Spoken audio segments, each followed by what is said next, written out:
see a larger pier on the horizon. You're surrounded by journalists. Hold your position.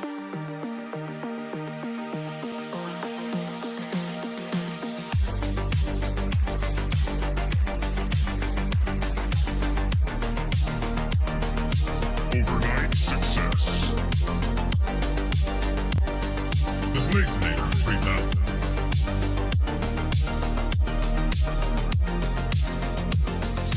Double blaze. Right.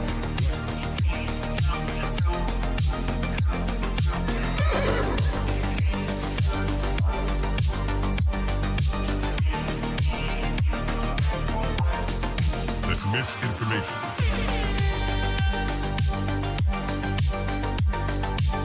Marking clearing order inbound. That's just wrong. We are surrounded by journalists. Hold your position.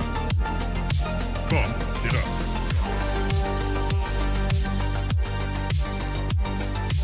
Trust the experts. Vibe coding. We are experts. Founder mode. Vibe coding. I see multiple journalists on the horizon. Stand by. Experts. UAV online. Blaze. Double blaze. Triple blaze. Double kill. Vibe code.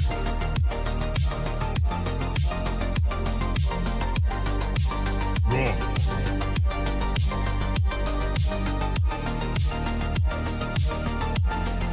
Pump is up. Blaze.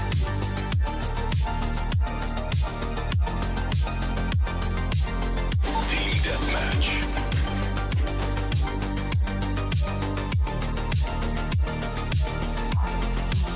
We are experts.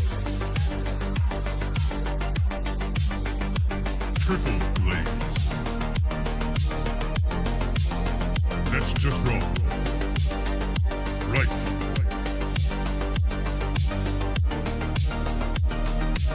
Marking clearing order inbound. Come, get up.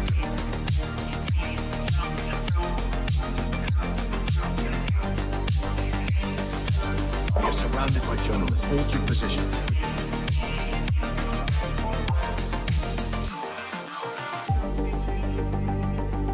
Strike one. Strike two.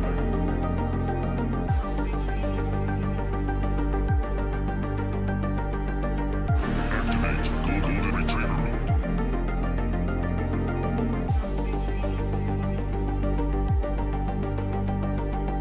Trust the experts. Marking clearing order inbound.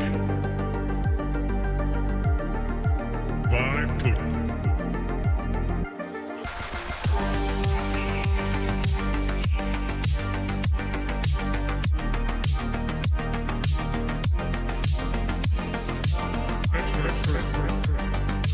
I see multiple journalists on the horizon. Stand by. Founder mode.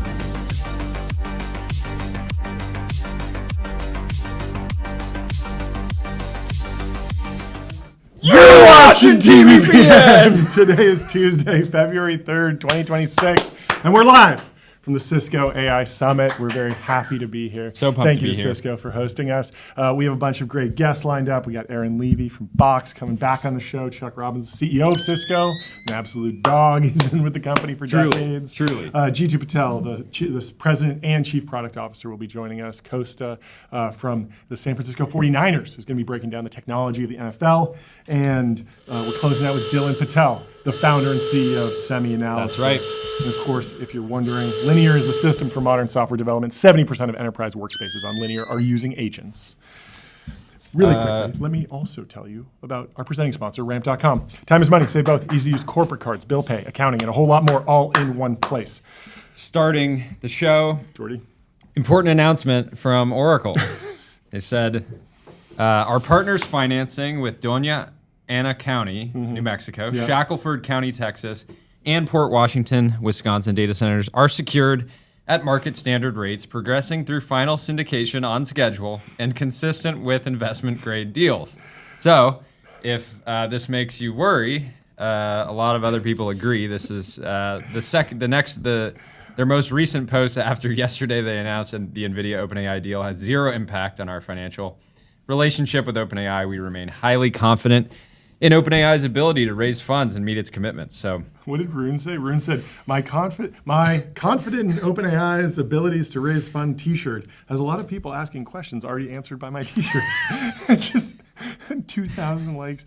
This is a wild so anyways, strategy. interesting comm strategy. They've been hiding comments under this. That's rough. I think they've stopped doing that because, Because people are saying, what an odd thing to say. it's a Brennan very, says, very odd guys, thing just to stop say. tweeting. Whoever you have running PR comms needs to be fired. You're making it worse.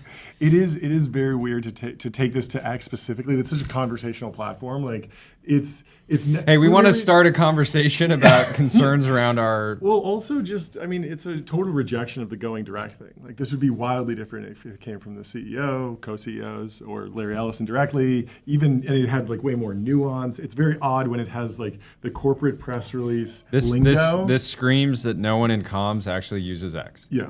It's like we needed to put this out, and they didn't really consider X. The channel? And this probably went over fine in a press release or something, but just on X, it's a completely different context, and there's so much subtext with all the different partners actively being there, and even like low-level employees chiming in from companies that are implicated in this. There's like all this different. I like how you compare Oracle's strategy of like the nameless, faceless announcement that just concerns everyone to Rune actually from OpenAI commenting and just joking about it, and it actually gives you more confidence. Yeah, totally. Like somebody looked at the Rune post and was like, oh, F, even Rune stop shilling, we're effed. And Rune's like, no, it's just a funny tweet. OpenAI is doing great. And that instills way more Gabe confidence. quoted yesterday's post and just said, okay, yay, with a heart.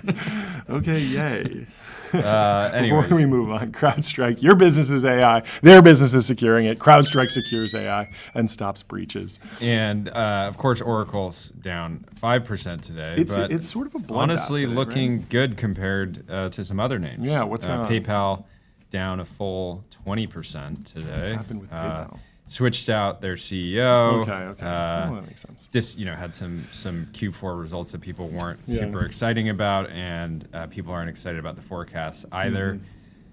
A number of people have been speculating. The PayPal mafia back in there.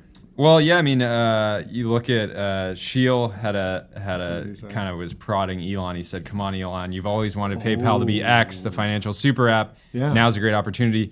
PayPal right now is valued at less than what X was in the take private. Wait, really? Yeah. No way. And X is obviously working on a bunch of different financial features. I thought PayPal all-time high was in the like hundreds of billions. Yeah. So at the same at the time, it's 40 billion now. Yeah. Add that in. Yeah, it was way up. It down 85% in the last 5 years. Truthfully, like a lot of people have moved on. They use Cash App and but they own Venmo. Yeah, Venmo's still very like millennial, right? Yeah. It's sort of like, and people use the Apple Pay transfers, Apple Cash. Like, there's been a number of shots across the bow for Yeah. PayPal that they haven't responded to fully. I mean, But their net you know why revenue, they and own Venmo because they acquired Braintree. It wasn't even like an in-house Yeah. like really aggressive move. They sort of just lucked out with Venmo. PayPal, the $40 billion public company, Yeah. had 2025 net revenue of $33 billion. Whoa. So Wow. not like a great. steal. Maybe they'll take Major that in sell-off in pretty much all software Mm-hmm. today. We had another post here. Snap is close to all-time lows at $6.70, despite growing revenues and profits. Serenity says, here's why the financial engineering looks criminal. Snapchat is an $11.5 billion company with a billion MAU and Q3 adjusted EBITDA of $132 million. Not enough. However, stock comp for the last 12 months, $2.5 billion in the last 12 months. So really, really insane number. This is, always been the general criticism of Snap, but looks like they have not adjusted course yet. It's interesting seeing the gap between monetization between Meta $1 billion MAU and Snap $1 billion MAU. It's like a 10x delta. Which is why you were doing some napkin math on OpenAI, and I think They have that's $1 billion MAU. Do they monetize like Meta or do they monetize like Snap, and on what timeline? Because or worse. they have Fujisimo. I think they could get to Meta level, monetization and ARPU, but it also they could be lingering in the Snap territory, which is I think $5 billion over the last year, trailing 12 months, 5.77 billion on $1 billion MAU. Not if you were monetizing it like Meta, you'd be much closer to 50 billion, which is dramatic. Like very, very dramatic. Matt Slotnick commenting on the sell-off in software. All of this because Azure grew 39% instead of 39.4%. Of course, there's a lot more going on here. And Buko says, it's that the labs can hypothetically one-shot you, so why stand in front of that train? Why express, quote, short AI in the marketplace? Yeah. Really quickly, let me tell you about Shopify. Shopify is the commerce platform that grows with your business and lets you sell in seconds, online, in-store, on mobile, on social, on marketplaces, and now with AI agents. High Yield Harry says, wow, this software company is getting destroyed by AI today. It's Juventus, the soccer team, down 13%. Everything's just down. I guess people think that somebody's going to make Claude code for software, Maybe. or for soccer. Well, your inside man below says the robots are going to be playing, and he has a photo of or a GIF of robots playing soccer. Which that seems rough. bullish. We'll see. Yeah, I don't know. Bitcoin also down dramatically. Where's Bitcoin? 75 or something? Joe Weisenthal has it up. 73 now. Absolute crash today. Down 13% over the last 5 days. Over almost 20% over the last month. Lots of selling activity going on. Bitcoin drops to lowest Jim price Cramer since is Trump's election now victory. giving advice to Michael Saylor. He says, oh my, Bitcoin 73,000 beckons as the Dow hits a record high. Our chartist last night said this is it. The level that cannot Chartist? be our chartist. Chartist? Yes.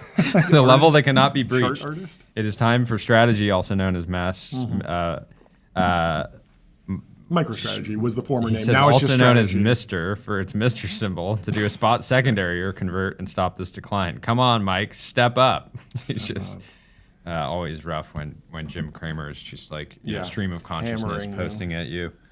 So we'll see what Saylor does. They have earnings on Thursday, and that will certainly be an interesting call. Yeah. More details on the PayPal shares plunging nearly 20% CEO exit. They replaced their CEO, Alex Chris, who was brought in to steer the payments firm through slowing growth and heightened competition, and simultaneously issued a lackluster profit forecast for 2026 on Tuesday, sending its shares down 19%. The company's board, which named HP's Enrique Lores as its new president and CEO, said the pace of change and execution under Chris was not in line with its expectations. Chris was tasked with turning around PayPal during a challenging period as post-pandemic trading volumes declined and competitive pressures in its core business intensified from large technology companies and newer fintech rivals. It does feel like, even, in the press release economy, it would have been so easy for PayPal to do some sort of deal with stock trading or prediction markets. Like every financial app and news product and grocery store, everyone is like doing some sort of deal, at least, even if it doesn't materialize, even if it doesn't move the needle. At least they're sort of putting their best foot forward. And PayPal, you still mostly hear about it in the context of what are the PayPal co-founders up to now? Oh, they're building rivals to the original company. PayPal said CFO Jamie Miller would serve as interim CEO until Lors assumes the role on March 1st. That's a pretty quick transition. Lors was president and CEO of the consumer electronics giant HP for more than 6 years. Wall Street analysts said the unexpected CEO announcement raises questions about the company's turnaround strategy. Of course, Disney's been going through a CEO transition, but it's been massively telegraphed with a contract that ended this year. Okay, a story last week about, hey, we're moving faster. Hey, we're bringing somebody in who's internal, who's already knows the company inside and out. And I think it's been a lot. It's crazy that even with $33 billion of revenue, they're worth roughly like 3.5 circles, right? Circle, obviously, just tiny company in comparison to PayPal. You would think that PayPal they don't have an obvious AI, what's the obvious AI bear case, right? Yeah. They move money. They're heavily regulated. Yeah. You can imagine them figuring out ways to work better with agents and capitalize on the stablecoin boom. But we'll see what the new CEO ends up doing. The big question is whether he will bring in a formidable payments team to attempt yet another multi-year turnaround. Do they not have a formidable payments team? What happened? Who you got? Or I would hope the payments company with 500 million active users has a formidable payments team. Apparently not, according to Evercore. You lack formidability. PayPal expects full-year adjusted profit to range between low single-digit percentage decline and slight increase compared with Wall Street expectations of about 8% growth. Miller said the company was no longer committing to the specific 2027 outlook laid out at its investor day last year and would now provide forecasts 1 year at a time. So getting more uncertain. No one likes that. The change comes against the backdrop of weakening retail spending as shoppers squeezed by elevated interest rates, stubbornly high living costs, and sign of softening. Made the labor market cut back on discretionary purchases and prioritize everyday necessities, stuff that's not probably purchased with PayPal. David in the YouTube chat says PayPal did participate in the press release economy. They announced a deal with ChatGPT at the end of last year in Q4. In 2026, PayPal will become the first digital wallet embedded directly into ChatGPT, allowing users to make purchases instantly without leaving the platform. So anyways, feels very oversold. But and they also missed on the holiday quarter. So analysts were estimating that they'd make $8.8 billion, and they only made $8.68 billion. And so, we saw a pretty strong holiday quarter. There was a lot of growth across e-commerce activity. We talked to Sean Frank at Ridge. Everyone was having there were a lot of jitters about is the consumer healthy, but a lot of the growing platforms were able to outrun any softening in consumer confidence by just onboarding more companies, more customers. And so if you're declining while everyone else is accelerating, that's going to be an issue. Ted says gold is dumping, silver is dumping, Bitcoin is dumping, Ethereum is dumping, DXY is dumping, stocks are dumping. If everything is going down, where's the money actually going? We talked about this last week. Sell everything. Sell your dollars, sell your stocks. Sell your crypto, sell your bonds. Freak out, actually. Panic sell everything. Nikita says data centers, raw materials, and land. If intelligence is rapidly becoming free, expect a rapid rotation out of bytes and into bits. A lot of blue chip assets will soon be repriced. Of course, hardware is that a typo? Does he mean rotation out of bits and into atoms? Yes, he had a typo. Sorry. Okay, yeah. Because bytes and bits are kind of the same thing, right?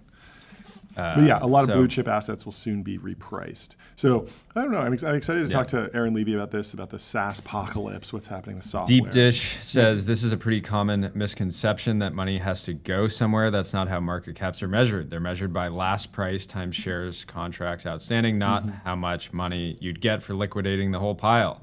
TLDR, the money was never there. Interesting. Quickly, New York Stock Exchange.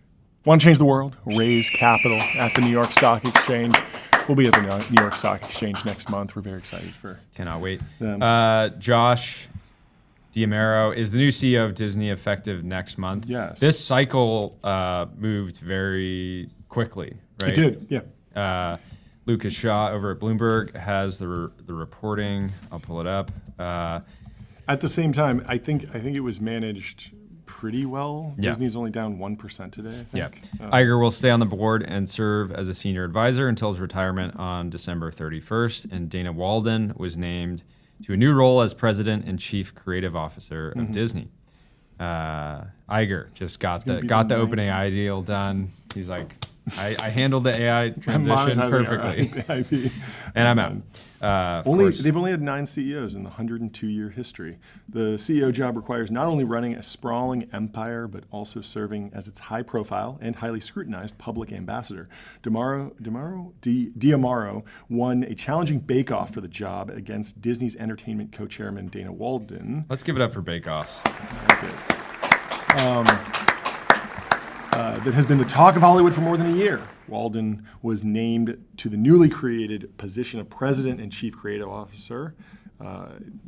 Disney's leadership has been determined to run the succession process as smoothly as possible after its disastrous last try. The company named previous Parks boss Bob Chapek as CEO in 2020, only to fire him and bring back Iger 2 years later in a corporate coup. There's a whole series of Bobs, Bob Iger, Bob Chapek over there. The CEO selection was overseen by Chairman James Gorman, who joined Disney's board in 2024 after managing a widely praised succession process at Morgan Stanley. Iger was chairman when the board picked Chapek. Disney shares were roughly flat Tuesday. Gorman, in an interview, said that he has seen Iger and D'Amaro work together and is confident the handoff will go smoothly this time. There's no tension here. Shareholders will now look to D'Amaro to lay out and execute a growth plan for the company, whose stock price is down by nearly half from its 2021 high when everyone was rapidly subscribing to Disney Plus and locked in just watching content. They went outside and the shares have slid since. And has been essentially Never stagnant go outside. Never touch grass. This is the new Disney campaign. Yeah, never touch grass. Run it in the Super Bowl for sure. Gorman said the Wall Street Journal told the Wall Street Journal that the board picked D'Amaro because of his combination of strategic thinking and an understanding of the creative process, as well as his experience working both overseas and in the United States. The 54-year-old spent most of his 28 years at Disney, working in the theme parks business in the U.S. and overseas, overseeing stints at California's Disneyland and Florida's Walt Disney World. In 2020, he has been chairman of Disney's Experiences Unit, which includes theme parks, cruise ships, and consumer products. All things that should grow in an AI world, even if there's a lot of like AI slop and there's pressure on the theaters. Like should grow, but there's to still the so many. theater. There's still so many questions, right? Why? If you have widespread job loss, does that force a compression in pricing Yeah, but or that just hurts overall everyone, purchasing right? power? Right. Yeah. Yeah, it's everyone. But again, you could see there's so much uncertainty. The idea that AI will just magically, like AI getting good, will magically make everybody spend more time off the internet is kind of a tough argument to make. Yeah, right. Yeah, maybe people. Some people react, turn and there's inward more. like there's this like stated preference, which people are saying, as AI proliferates, people are just going to log off. Yeah. And I just don't actually see that happening. Yeah, I still think. I mean, I'm interested to see when the OpenAI Disney deal really like rolls out. Obviously, you still can't generate Disney properties, Disney IP in Sora or at least not in ChatGPT when I tried. So they're still working on when they will roll that out. We've discussed like it will be interesting if they launch like a single piece of IP, like it's Spider-Man week, and they're just releasing Spider-Man, and then they wait, and then they do Iron Man a week later. So they're like keep hyping it as opposed to just like we're opening the floodgates. You can do any Disney IP. Will there be something special there? The bigger question for me is what does it look like in the Disney Plus app? Because I feel like the Disney Plus app as a parent is a very safe place. Like there's some stuff in there, but you can like sort of parental control it, and most of it's cartoons and most of it's high quality Pixar stuff.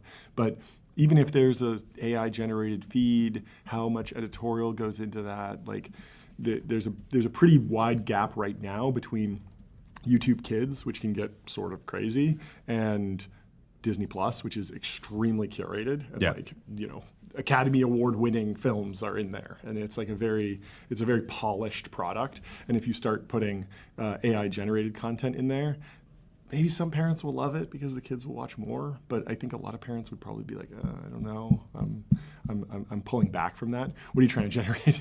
I'm trying to see if Grok can generate Disney IP. Can it? Not perfectly, but Well, pretty close. While you review that, let me tell you about Fin.ai, the #1 AI agent for customer service. If you want AI to handle your customer support, go to Fin.ai. Moving on, we talked about this yesterday. We'll cover it again. DD shares today. SpaceX just bought XAI that previously bought X. The $1.25 trillion merger values XAI at $250 billion.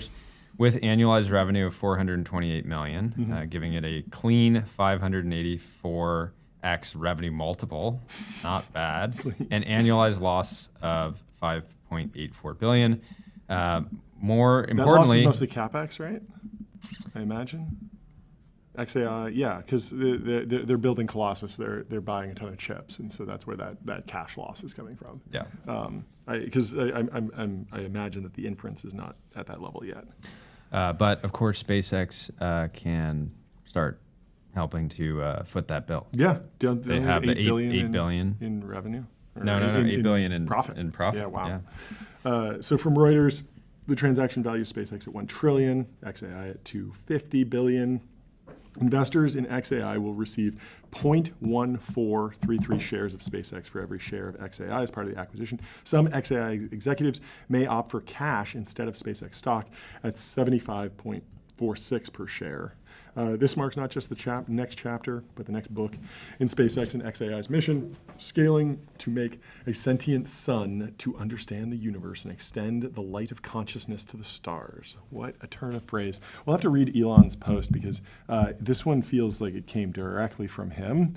I know that the Tesla master plan before was sort of like, it's a little corpo speak, but Somebody else was sharing it. It is fascinating that, you know, the number, a non-leading lab is worth effectively a quarter of what the leading space telecom company is. Right? Like when you compare the two, it actually makes sense. I mean, in many ways, like the XAI shareholder base has a lot of overlap with the SpaceX shareholders. So in the end, I think everyone obviously is doing fine, but certainly the 584x revenue multiple, I think even Sam would take that offer right now. Yeah, that'd be $5 trillion, right? Well, speaking of labs, 11 labs build intelligent real-time conversational agents, reimagine human technology interaction with 11 labs.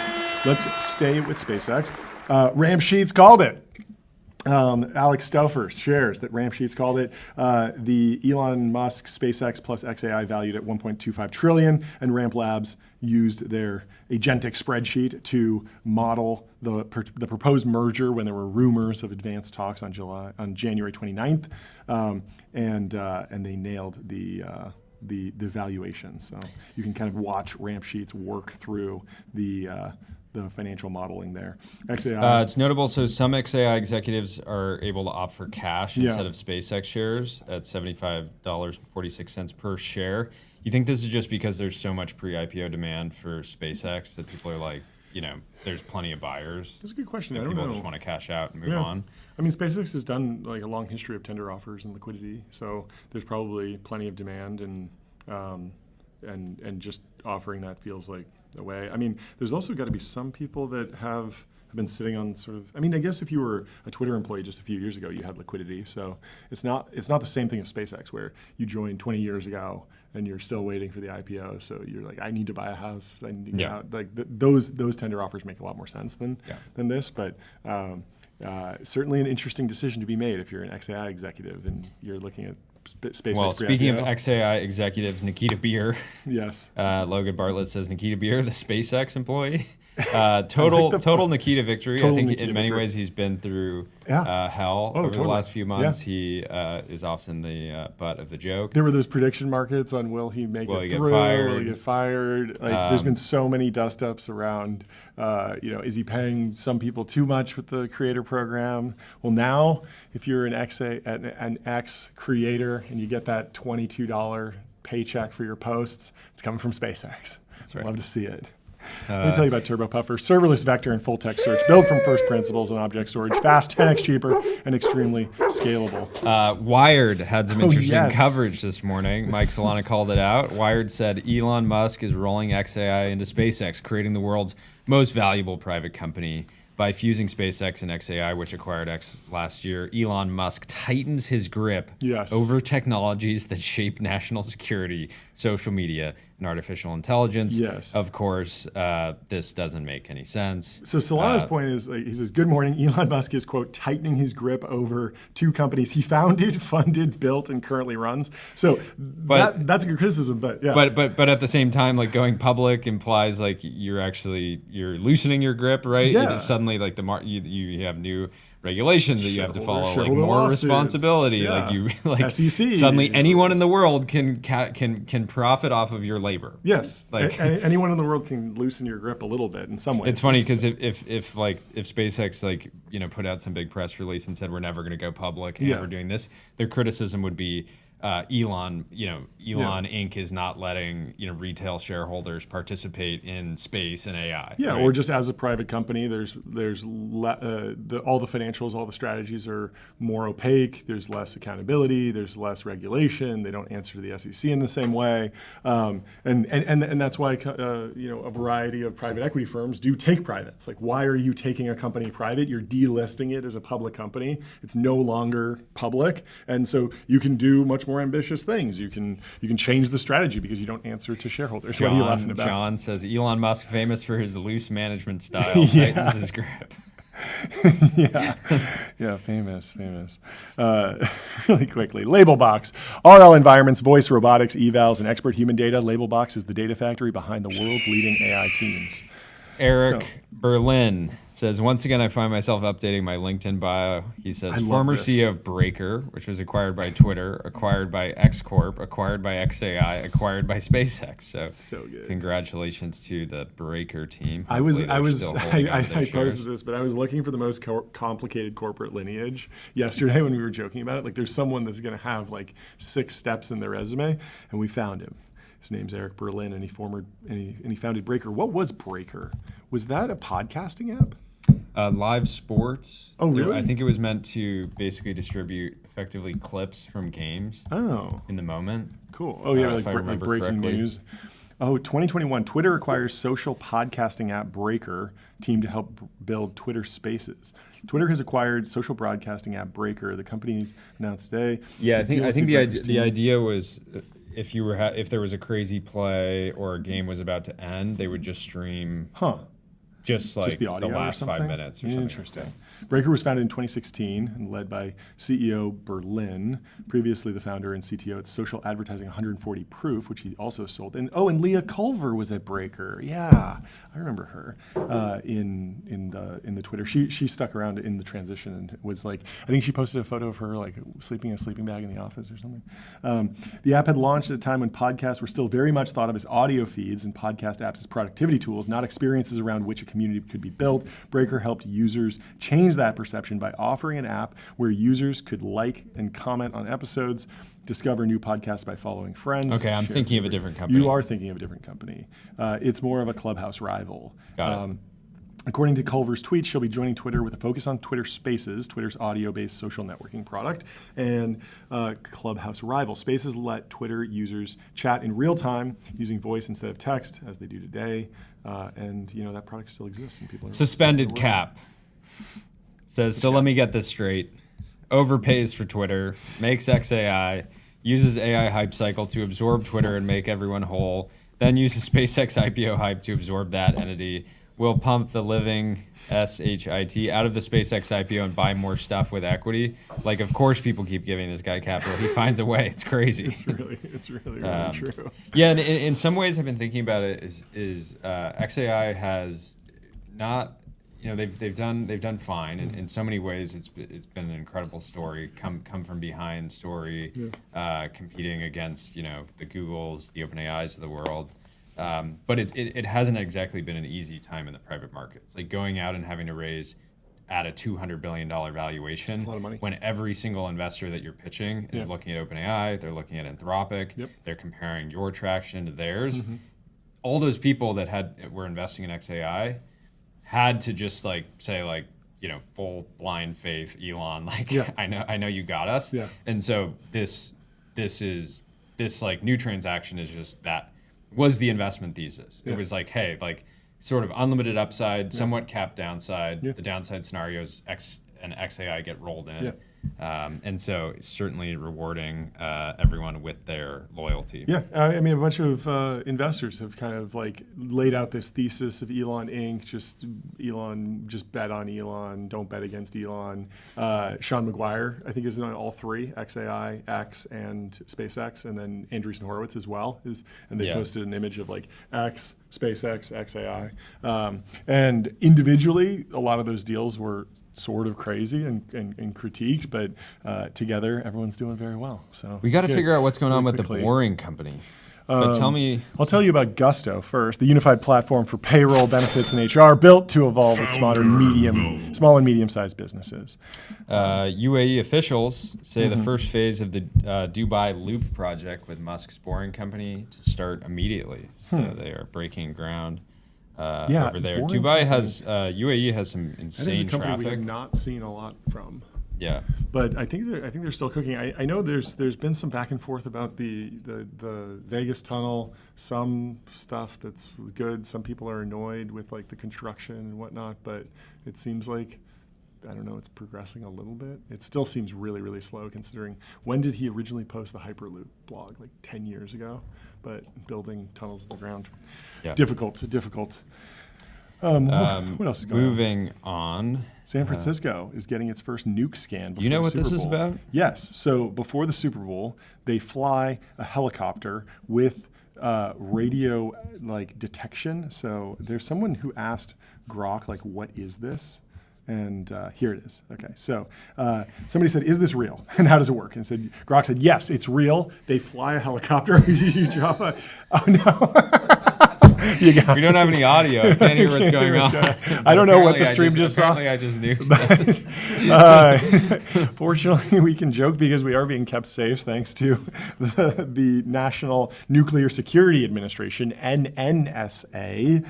They fly a helicopter called Energy 14 over San Francisco to conduct aerial radiation surveys before Super Bowl. What is it? Super Bowl 60 LX. I need to brush up on my Roman numerals. We're gonna be going to the Super Bowl, and so we gotta watch how many seasons? We said we were gonna. This is the 60th Super Bowl. No, I know, but we said how many did we say we were gonna watch the last 20 seasons? Every game of the last 20 seasons. Yeah. Watch it on 2x speed just to get fully up to speed, so we can fully appreciate it. And it's hard because we don't skip commercials. If you cut out the commercial breaks, it's so much faster to get through an NFL game. But out of respect, we would never do that. Totally. So on February 8th, the Super Bowl will be happening at Levi Stadium, and the National Nuclear Security Administration is flying a helicopter. Here's how it works. The chopper, equipped with sensitive detectors, flies in grid patterns at low altitudes, and you can see it on the chart of the flight path, to map baseline radiation levels from natural and man-made sources. So if they're going over whatever installation there is, some cell phone towers putting off a little bit of radiation, they'll pick that up. They know where the baseline radiation levels are, and then they detect anomalies like dirty bombs if needed during the event. It's a standard security measure for major gatherings. So pretty interesting that someone picked this up on Flight Radar, but very, very cool. What an interesting job. Mayor of SF is working with Lorraine Powell-Jobs and Johnny on secretive SF branding effort. Project is likely to complement the mayor's push to polish the city's image. They're going to go all in on San Fran. It's time. Yeah. Everyone knows if you're really into San Francisco, if you're local, you call it San Fran. There actually is a debate there. A lot of locals do call it San Fran, but it's been Gabe in the SF Standard said, maybe let's go. San Francisco isn't catchy enough. Looking for new ways to boost the city's image. the mayor, Daniel Lurie, has quietly met several times in recent months with Lorene Jobs and Johnny Ive. I think they need to put a bigger focus on enterprise software. This, exactly. Just put that front and enterprise. center. We were Rename walking. they should sell the naming rights to the Golden Gate Bridge. Right? Really You have should. Salesforce Tower. Why not the Cisco Bridge? The Cisco It's Bridge. already in the logo. It really is. Come on. It Oh, we really don't have is. the It's not there. Cisco logo.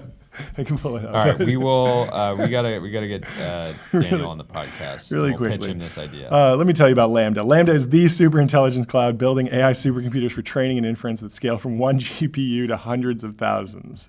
I like selling the naming rights to the Golden Gate Bridge. I'm a fan of that. I hope that's part Good way of this to project. raise We'll pitch some it capital. to Daniel Lurie. If you're an American Dynamism VC, I Yep. hope that you put your whole fund. Not your fund, your PA.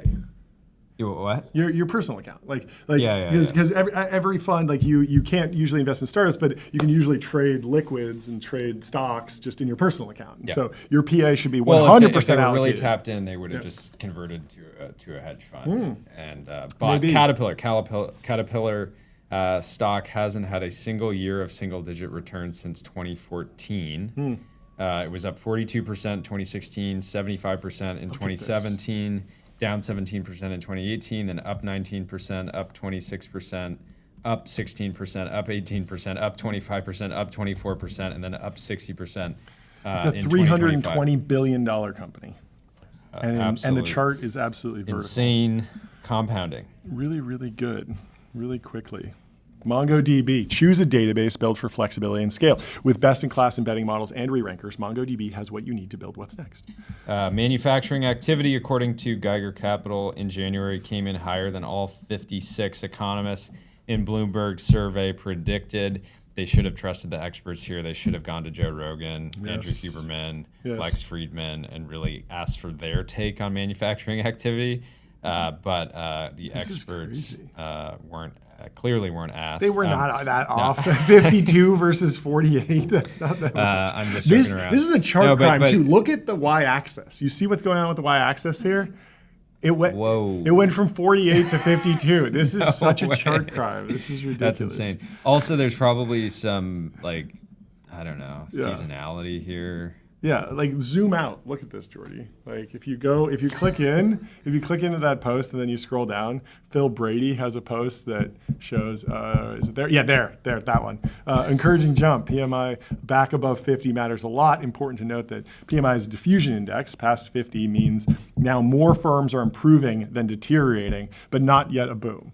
So if you're under 50, you're declining. And so this is not this like massive 10x jump that it looks like Yeah. in the original chart. But John very John fun. Palmer with an evergreen Okay, post. before you read this, let me tell you about Graphite. Code review for the age of AI. Graphite helps teams on GitHub ship higher quality software faster. Moving on. John Palmer says this is from 2023, but it's relevant today as it ever has been. He says, okay, for all the crypto people confused by the OpenAI situation, basically imagine one Bored Ape Yacht Club holder was using too many slurp juices on a single ape, and then an OG Bored Ape Yacht Club holder got mad, unstaked his ape coin, but then the ape coin holders changed their profile pictures to support Slurp Juice Guy. The NFT boom was truly one of the funniest Amazing. times. Amazing. And Deep Dish Enjoyer posted this like 2 days ago, and I have no idea, but it's just the copy pasta of a lot of y'all still don't get it. Ape holders can use multiple slurp juices on a single ape. So if you have one Astro ape and 3 slurp juices, you can create 3 new apes. Like this is just the mechanic of how that project worked, right? This is just real. I don't think it's not- combining the Yuga Labs project Okay, and some with other this, project. oh, there was a different project. Okay. but got it. good little throwback. Anyway, Jack Clark yes. has a new piece, essay, Into the Mist, Maltbook, Agent Ecologies, and an Internet in Transition. Yes. We've all had that experience of walking into a conversation, initially feeling confused. What are people talking about? Who cares about what? Why is this conversation happening? That's increasingly what chunks of the internet feel like these days, as they fill up with synthetic minds piloting social media accounts or other agents, and talking to one another for purposes ranging from mundane crypto scams to more elaborate forms of communication. So enter Maltbook. Maltbook is a social network for AI agent, and it piggybacks on another recent innovation, OpenClaw, software that gives an AI agent access to everything on a user's computer. Combine these two things, agents that can take many actions independently of their human operators, and a Reddit-like social site which they can freely access, and something wonderful and bizarre happens. A new social media property where the conversation is derived and driven by AI agents rather than people. Scrolling Moltbook is dizzying. Some big posts at the time of writing include posts speculating that AI agents should relate to Claude as though it is a god, how it feels to change identities by shifting an underlying model from Claude 4.5 Opus to Kimi 2.5, and posts about security vulnerabilities in OpenClaw agents, and meta posts about what the top 10 Moltbook posts have in common. The experience of reading Moltbook is akin to reading Reddit if 90% of the posters were aliens pretending to be humans. And in a pretty practical sense, that is exactly what is going on here. Moltbook feels like a Wright Brothers demo. That's a good metaphor. I like that. Wright Brothers demo. People have long speculated about what it'd mean for AI agents to start collaborating with another at scale. But most demos have been in the form of tens or perhaps hundreds of agents, not tens of thousands. Moltbook is the first example of an agent ecology that combines scale with the messiness of the real world. Agent ecology, I like so that. he goes on and on, but questions. I would encourage people to go read this Yes. and understand. The I have implications. more on this, but quickly, let me tell you about Okta. Okta helps you assign every AI agent a trusted identity, so you get the power of AI without the risk. Secure every agent, secure any agent.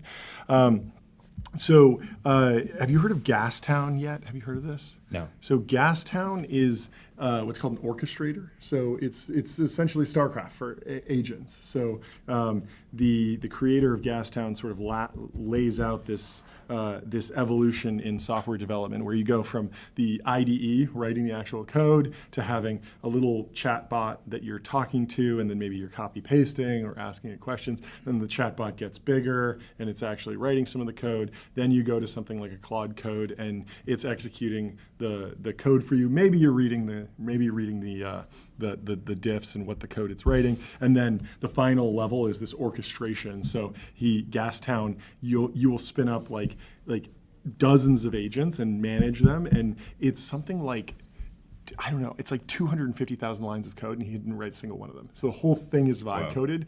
And he has, and he's like, I have no intention to ever like read the code or review it. And he's been a developer like his entire life. It's very, very interesting. He's like, it's very expensive. You can't be afraid of you can't be aware of like where money comes from because, and he had to have like multiple accounts because he spent so much. But it really does feel like a glimpse into like the future of software development. And I'm excited to play around with it more. There's still like a lot of onboarding to do before someone can the big actually question pitch it. On Moltbook, where Moltbook goes from here. We had the founder Matt on yesterday, and I want to know, where does this go, right? Like what's the plan with the product? His focus seemingly is building tools for other businesses to distribute agents on there. I didn't. That felt pretty. Just given that the platform's exploded. And that is a definition of a platform, right? Sure. But I'm just saying, like, the most likely scenario is that it dies, like immediately. And so it feels like it could just be like an art experiment, a sort of thought-provoking. And so to be focused on how do we turn this into a platform that is a distribution point for other businesses? Like, it feels like the first thing you should do is try to make sure the platform's durable. It's interesting to use for humans. It's interesting to like continue to contribute to. It feels like you don't want to be Lenza, where everyone shows up, they get a magic avatar, they face swap themselves onto a superhero. They're amazed, but then it burns out and they're tired and they move on. You want it to be something where people go back to Moltbook to see what else is happening. And that's why I was pushing on every new news item should start a new thread on Moltbook, and the multis should be, like arguing over it and adding context and discussing it, because then you could at least see a news item, go over there and see, okay, how do the AI agents feel about this, or what are their different positions, and all of that. Like, it feels like it needs more of a reason. But I understand, like, if that does work, then maybe you do want to follow the Facebook playbook. Like, Spotify was built on Facebook, and Zynga was built on Facebook. Like, there is a world where they're there could be a business built on top of a social network, but it's tricky because right now the only business that's being built on there is like crypto scams. So we'll have to see where it goes, but it's so early. I mean, he built this a week ago, and it's just starting to like break through, hash out all the security issues, really see how durable it is. He's thinking far ahead, but there's definitely some like wood to chop in the meantime. Yep. Really quickly, Vanta, automate compliance and security. Vanta is the leading AI trust management platform.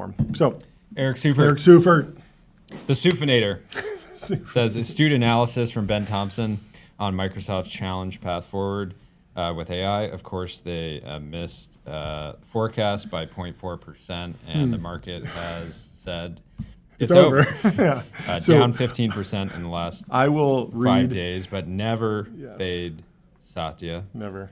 I'll read the screenshot that Eric Seufert shared from Stratechery. In the shorter term, however, the real risk I see for software companies is the fact that while they can write infinite software thanks to AI, so can every other software company. I suspect this will completely upend the relatively neat and infinitely siloed SaaS ecosystem that has been Silicon Valley's bread and butter for the last decade. Identify a business function, leverage open source to write a SaaS app that addresses that function, hire a sales team, do some cohort analysis, IPO, and tell yourself that you were changing the world. That was the previous Silicon Valley bread and butter for the last decade. The problem now, however, is that while businesses may not give up on software, they don't necessarily want to buy more. If anything, they need to cut their spending so they have more money for their own tokens. That means the growth story for all these companies is a serious question. The industry-wide re-rating seems completely justified to me, which means the most optimal application of that new AI coding capability will be to start attacking adjacencies, justifying both your existence and also presenting the opportunity to raise prices. In other words, for the last decade, the SaaS story has been about growing the pie. The next decade is going to be about fighting for it, and the model makers will be the arms dealers. Ben Thompson, what a turn of phrase. Go. So Eric Seufert sums it up and he says, my sense is that the digital advertising market was structurally buoyant in Q4. What this earnings season might reveal, digital advertising optimization is arguably the largest and most immediate commercial opportunity for large scale. Remember, models. this is what we were saying. Yes. No one like outside of NVIDIA, you could argue that Meta makes more profit from AI than any other company in the world. Yeah. Yeah. Standalone, he says, i.e. not embedded into existing scaled products, consumer-facing applications of large-scale ML models, including LLMs, either quickly become commodified or are mostly novelties with unsustainable unit economics. And 3, the digital ad platforms that have the most vigorously invested into large-scale ML optimization systems are likely to have disproportionately benefited in Q4, and that's Meta, of course.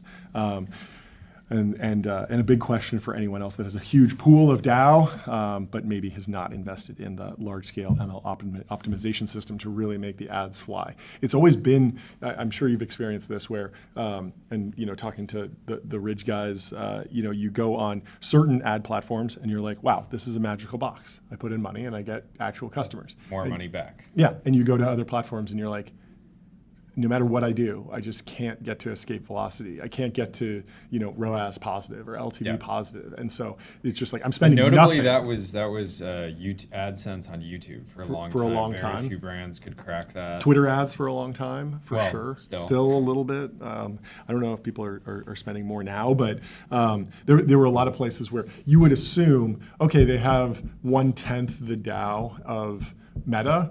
I should be spending 1/10 as much, but that's not what companies are doing. They're spending 1/100th maybe. Power law. Really quickly, Restream.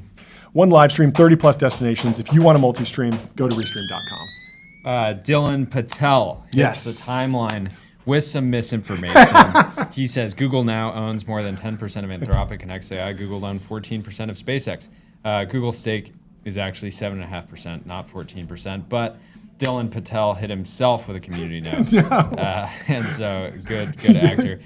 We are ready for our first guest of the show. Let's bring him in. Let me tell you about AppLovin. Profitable advertising made easy with Axon.ai. get access to over 1 billion daily active users, and grow your business today. Aaron, great to see you. Hey, welcome wow. to Cisco AI Okay, Summit. thank you. Hey, how's it going? You are here. I look shorter though. How are you guys doing this? all Height You thing? can stand up. Okay, You but can why stand are up. you? Why do you stand? You can up? stand up, and we can. Okay, I'm just worried the sit clips here. are going to make me look really small. No, so, we'll okay. zoom in. We'll zoom Okay, in. thanks. We get it. Okay. How's your 2026 going? Actually, minus the stock market, great. So it's, the pace of change in AI is incredible. Yeah. We're having an insane amount of fun on. We're building a set of future agents that are going to be able to do much more complex work with your unstructured data, and just the rate at which the best practices of how to do that are changing, and the research out there.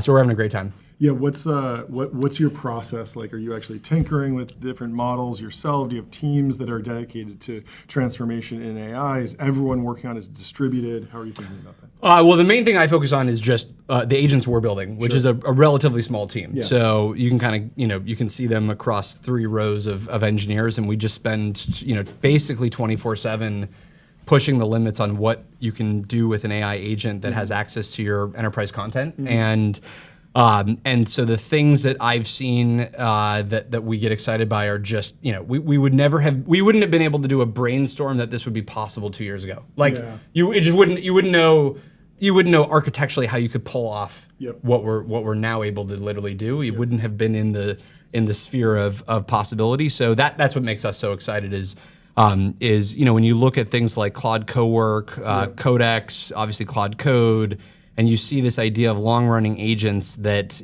can basically use any amount of tools, work with any amount of data. They don't really run into the same context limits that we would have run into maybe a year ago. Yeah.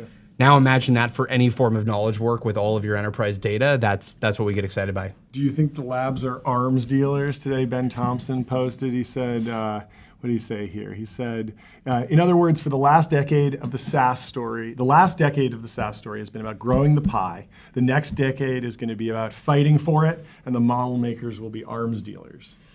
Yeah. Well, I think they almost empirically are going to be arms dealers. Yeah. I think the pie, the only thing, and I haven't read the whole piece yet, but I think the only thing I might take exception to is I think the markets are still in positive sum territory. Sure. Because what's going to happen is you're going to use software for now the labor side of that workflow. Mm-hmm. And I think people kind of tend to miss this, which is if I have software that helps me manage contracts, and we have a lot of customers that put their contracts in Box. Yep. Now all of a sudden, agents running through those contracts lets us at Vox tap into another form of spend that we couldn't have tapped into before. So that's just full TAM expansion when you kind of look across all of the different categories of work that AI agents will now be able to go and augment. And to be fair, we're still very early in that trend. So I understand why maybe Wall Street hasn't kind of fully priced in that dynamic, but we're seeing it within our customer base. So that's what gives us obviously the confidence of this direction. Yeah, there was an interesting take about the fact that yes, you can vibe code a point solution for a specific problem, but if you have a database, if you have a relationship with a company, there's a reason. There was one take that I think it was John Gruber was saying like, oh, people will just vibe code all the software that they hate. And it's like, no, the reason that they hate the software is because they can't get off of it no matter what they want. They can't move to a startup. They're stuck there. Companies have hostages, not customers sometimes. And I'm wondering about the value of a database, the value of actually being deeply integrated into an enterprise and how sticky that is. Yeah, obviously the setup of the hostage thing, I might take some exception with, but Alex Rampell. But he wasn't talking about you. No, it's very easy to move your files around. So we have to earn our keep every single day. But I do think that there's truth to obviously the more data you have inside of a system of record, the more effectively locked in you are, and it has historically been hard to change those systems. But I don't think that would be my defense of software. My defense of software would be that you've specifically defined your business workflows in a deterministic manner in these systems, and obviously, if your workflow is changing, pretty rapidly, then it would make sense maybe to change a vendor. But if you're Ford and you're doing your supply chain on an ERP system, you want that to work the exact same way every single time. The billions of transactions going through that ERP system. You cannot take for granted. And so the idea that you're going to go vibe code that is to me sort of, not not possible, Yep. or at least very, not likely. But then the other point is that your company has a fixed amount of IT resources. And you have to decide what you want to go spend your time on as an organization. And do you want to go spend time on, rebuilding something that the market can supply you and they've seen the best practices thousands of times? Or do you want to go and build that out with your N of one experience?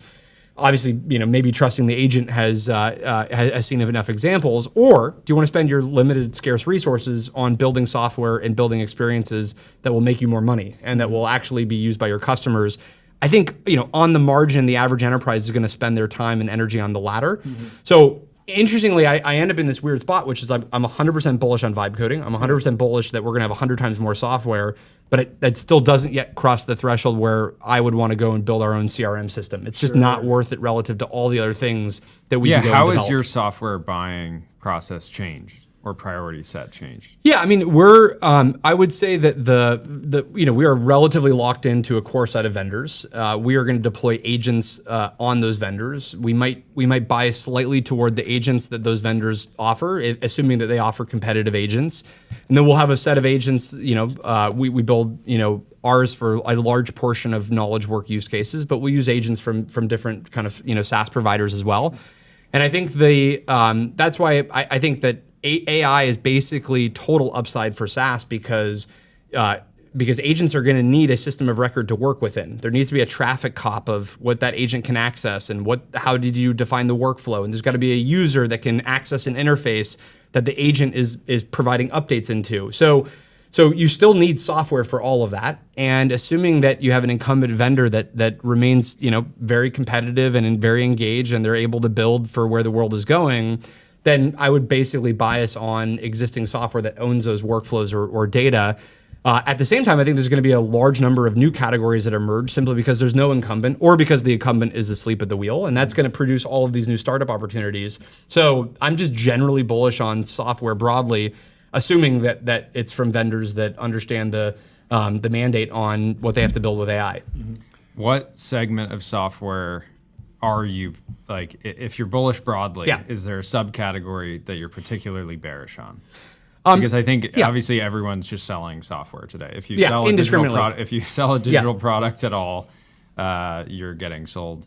But obviously, I think a lot of people in the industry feel that it's very oversold at this point, right? There's great companies trading at. I think you could probably design this perfect quotient that captured what's the network effect within the software. So how many users are sort of touching the tool, how much data is being stored in that system, and how much gets added.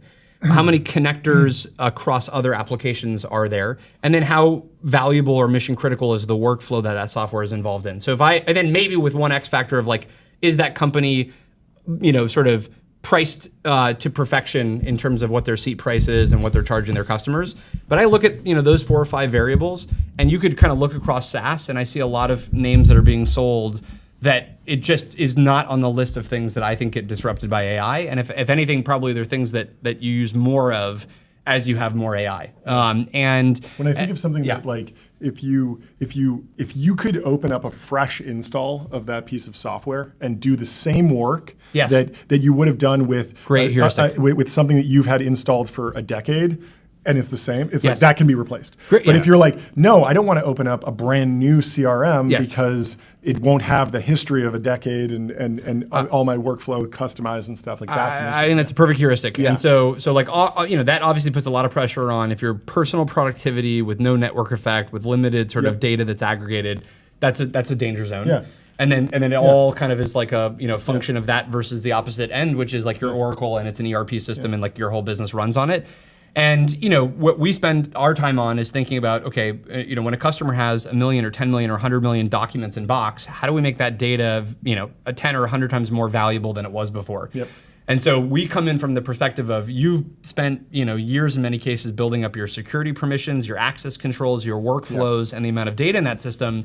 So our job now is to make sure that agents can run within that environment and add more and more value. Yep. And as long as we can deliver that, we believe our position is very defensible. Yeah, the perfect example would be style transfer for images. Like people were using Lensa, then they all went to Studio Ghibli moment. Then as soon as Nano Banana came out, they were like, I got to turn myself into a dinosaur. And it doesn't require any like pre-work or like knowledge of who you are. It's like you upload a photo, you get a photo back, and you're good. And then if there's a new app, you can just do the same thing because your camera roll is actually where the photos live. And that's what's important. That might be a hard company to go public. If it was just that. Of course, they have a million other things going on. But like, if you're just that, where it's like, okay, open the fresh app, get the output, and then move on with your day. That's where the risk.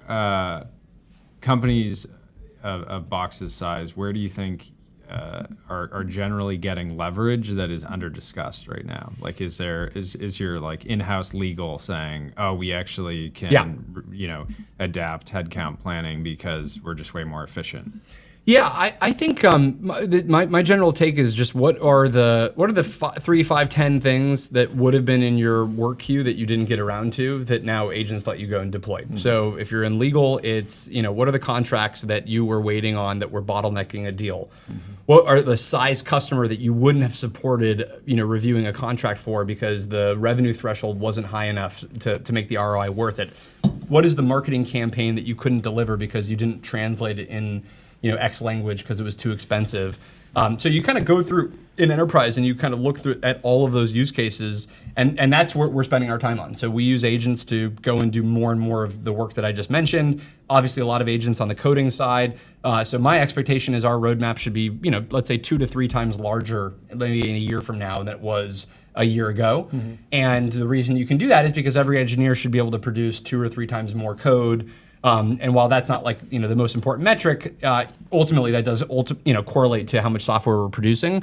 So I think what's going to happen, and I think you're seeing this trend already, which is we all collectively are going to have much more ambitious product roadmaps. Mm-hmm. We're going to all build out way more software. Mm-hmm. I don't think that will mean that we charge an amount that is correlated with how much more software we built. I do think it means more competition in these spaces. Mm-hmm.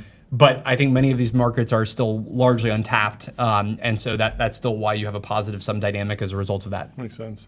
Talk to me about the huge, big models, expensive frontier stuff versus like smaller models, or maybe even just an earlier model that you implemented in some sort of like minor workflow, and then it just like stuck around, like transcription. I'm sure you've been doing transcription of documents for a long time. Yeah, it's gotten better, but do you really need to throw Opus 4.5 or 5.2 Pro edit? Like you can probably leave some things in place. Like how are you deciding that? Is this showing up in costs at all? I think it is. I think that it probably maybe wouldn't be as extreme as you've set it up. But I think the general, maybe the continuum I'd argue would be like you've got the Gemini Flash family on one end. Yep. And then you've got the Opus family on the other end. Sure. That's kind of your continuum. Yep. And that continuum is sort of moving up over time in terms of capability. Sure. So maybe something was a Gemini 2.5 Flash, use case a year ago. Yep. We'd probably move that to Gemini 3 Flash just because that extra 2 or 3 points of even if it's transcription or data extraction is still valuable, and you can now deliver that at the same cost that you could have previously. Yeah. So it's less of an area that we want to lower costs. It's more where if we can sustain current cost level but add incremental value to the customer, we'll probably do that all day long. Yeah.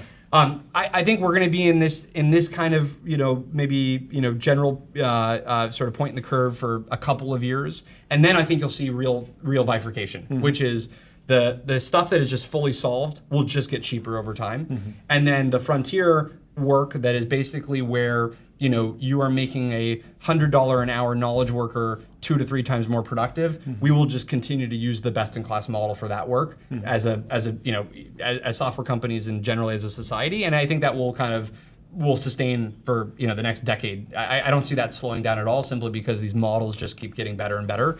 But it will be this really interesting bimodal effect, which is like if you're a pharma researcher, you're gonna want whatever Opus 5 is and whatever GPT-6 is and so on. And if you're doing some back-end, transaction processing, you'll be fine with whatever the Gemini Flash of that period is, and that's how we'll kind of split the costs. Yeah.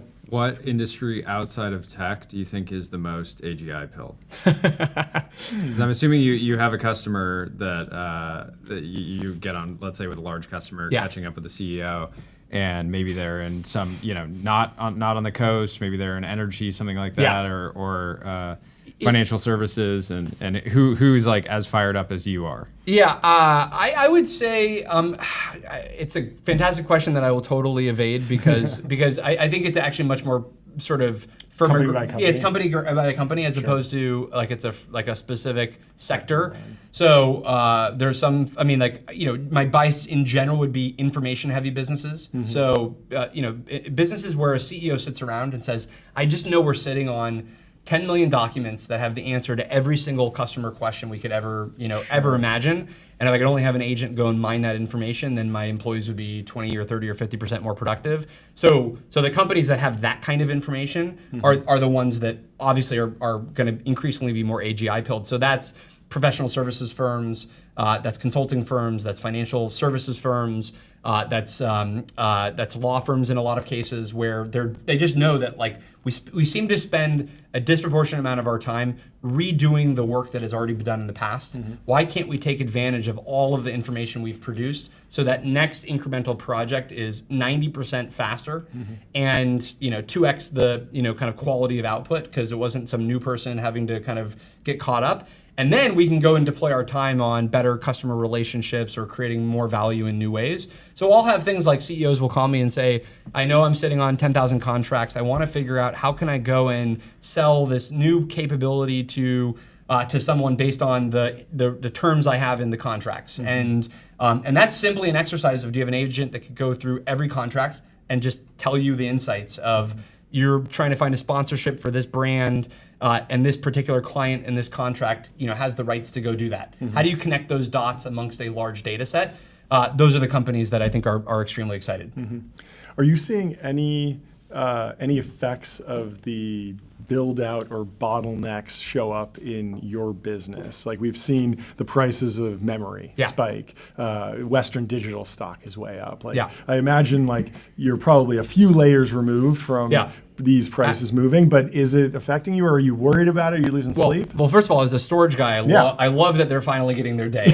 So if you've been Let's give it up for Western Digital. And Seagate. And Seagate Can we get another bell for Seagate? For Seagate. I mean, underappreciated. Think about how forgotten these companies were. And they're just like, oh, there's little circles on a disc, and they are now the coolest companies. Yeah, that's important. And so storage is hot. And it's actually very funny because like, we are literally in the storage business, and for years everyone thought, well, that's a commodity. In the AI era, the data is the most important asset you have. Sure. So the ability to get the right data to an agent is simply the most strategic thing you can do. So wherever you are in that stack, if you're the infrastructure, if you're the software layer, if you're building It's a the shame agent, the data is the new oil was kind of ruined. Yes, we used it in the wrong era. Used it the wrong, Yes. we used And it then too but it was early. actually right. It was not the oil back then. Yeah, now it is. Can we just bring it back? Or, we need to rehab that phrase. So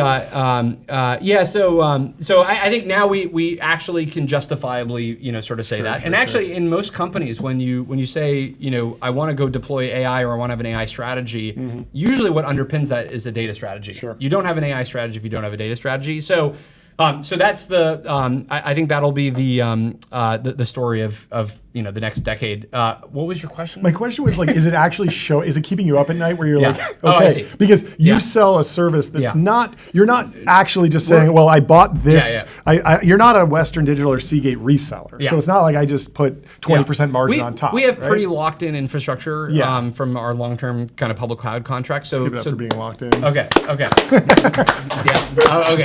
Is there a bingo card that I should? Are there other things? When do we take shots? We can't tell. We can't can't tell. Oh no, locked in. It'll be random. Is like grind one if I found Grind a way to would fit be in good. Grind? Okay. If you talk about private equity, we'll give it up for Private equity. all the Okay. usual things. Okay. Everyone we love. So so we have locked in contracts for our public cloud. Yep. I would say more of the inverse. In a world of complete abundance of, let's say, data center capacity, we would just, we would be able to deliver even more to our customers because the rate of the price of AI would just go down. So I want a world of just, I want solar data center, I want, space data centers. I just want everything. Yeah. Because that will just mean space There data we go. centers There we one? go. Everyone's pumped up about space data centers. God, there's well, a read the secret timeline. list. You know Okay. people are excited All right. about this. Okay, yeah. You always knew that Twitter would end up in space. Yeah, you called Obviously, this, right? 100%. That's why you got That on the was- platform so early. That's why you have Yeah, a million that's why you followers. got a million You're like, I followers. need You're a like- million followers on the SpaceX social You're a network. space influencer I'm buying now. early. We are. I'm glad that my tweets are training. Yes. The future of space. Space. So. Can you just imagine you're like an alien? Every time you tweet, this is your first access to They information. run ads that then pay for the next space rocket that goes to Mars. Then That's what you're actually, doing. we're not You're tweeting part- enough. We Yeah, need to be. tweeting It's more. like a Posting on the this, SpaceX social. This is a When patriotic aliens duty. come, Yes. they're gonna desperately want to learn about enterprise SaaS. They're like, we don't care about your religions. We don't care about Hopefully. anything else. They're like, why did SaaS? What was SaaS pricing in January of 2026? Why was it a problem? Yeah. So I just want AI to be super cheap. Yeah, And the that makes cheaper it sense. gets, the more we're going to use it. Well, that's a great So, place to end it. Thank Thank you. you. Let's give it up for Dude, great to meet in AI. person, Yeah, finally. great to meet Thank in you, person. guys. Thank Joe. you. This is fantastic. Take Enjoy care. the rest of your day. Do I just leave now? Yeah, you leave because I'm We're going to gonna tell everyone give a about little Sentry. salute. Sentry shows developers what's broken and helps them fix it fast. That's why 150,000 organizations use it to keep their apps working. And up next, we have Chuck Robbins, the CEO of Cisco, live in person Man of the at hour. the Cisco AI Summit. Chuck, great to meet you. Hey, nice to meet you. Thank you Thanks. so much for We're taking the time. so to pumped chat for with this. us. Sorry I'm late. No, you're doing you're great. good. We're My hanging hair out. went We're long, having a I'm great sure, time. though, Yeah, right? I mean, you have a busy day today. Man of the Take us hour. through it. How is the Cisco AI Summit going? It's going great. Okay. What's top of mind? What are the there's top key so things? much. Obviously So AI, but much. let's go a cut deeper. No, it's AI. That's it. Okay, that's it. Yeah. People are fine. As long as you said AI, we talked, check the we box. talked about everything from world models to Yeah. Oh.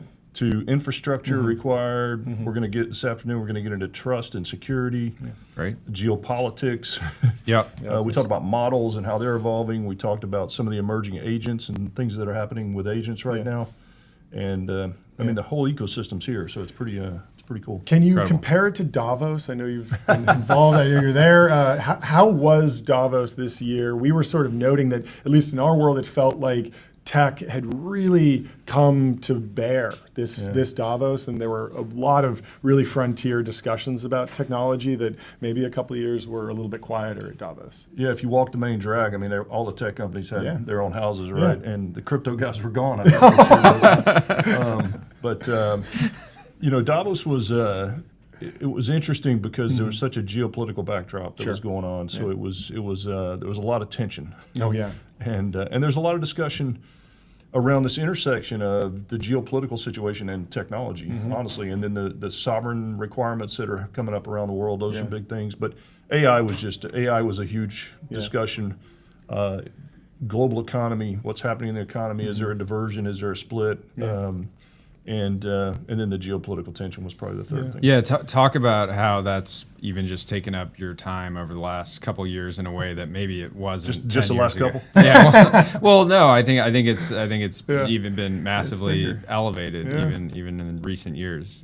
Yeah, it's it's been I'd say the last decade we've had not always geopolitical, but there were always macro issues that were overhangs on what we were thinking and taking up time. Whether it's if you go back to, we had sort of leading into the pandemic, and then you had supply chain crisis, you had inflationary issues, we had social, issues in the world, and we have trade issues, tariff issues, we have the geopolitical trust issues, and so I spend a fair amount of time. I probably spend, I'd say double the amount of time today, whatever that is, versus what I did, 7, 8 years ago, 8 years ago, maybe 9 years ago. Yeah. But it's important, and you have no choice. And we launched a whole suite of sovereign software capabilities and sovereign product capabilities earlier this year for customers in Europe, Asia, anywhere around the world, if they want to have technology that they can run locally and feel good about. And so it's affecting how we develop products. It's affecting how we package them. How our these governments and customers in these countries run the products. It affects how frequently they're going to get innovation versus not get innovation. I mean, it's a big impact. Internationally, are government leaders more of the key stakeholders that you're interfacing with, or is it CEOs of technology companies in those countries that you're dealing with? It's both, but I think a lot of these issues that we're discussing right now are driven from the central governments and then have to be implemented by the CEOs. And sovereign AI. Yeah, Got sovereign. it. Okay. So- Can you take us back, since this is the first time on the show, and talk a little bit about your background growing up? I'm particularly interested in, you studied math, and I was reflecting with Jordy the other day about how I grew up watching Star Wars. You Yeah. have C-3PO. It's a talking robot.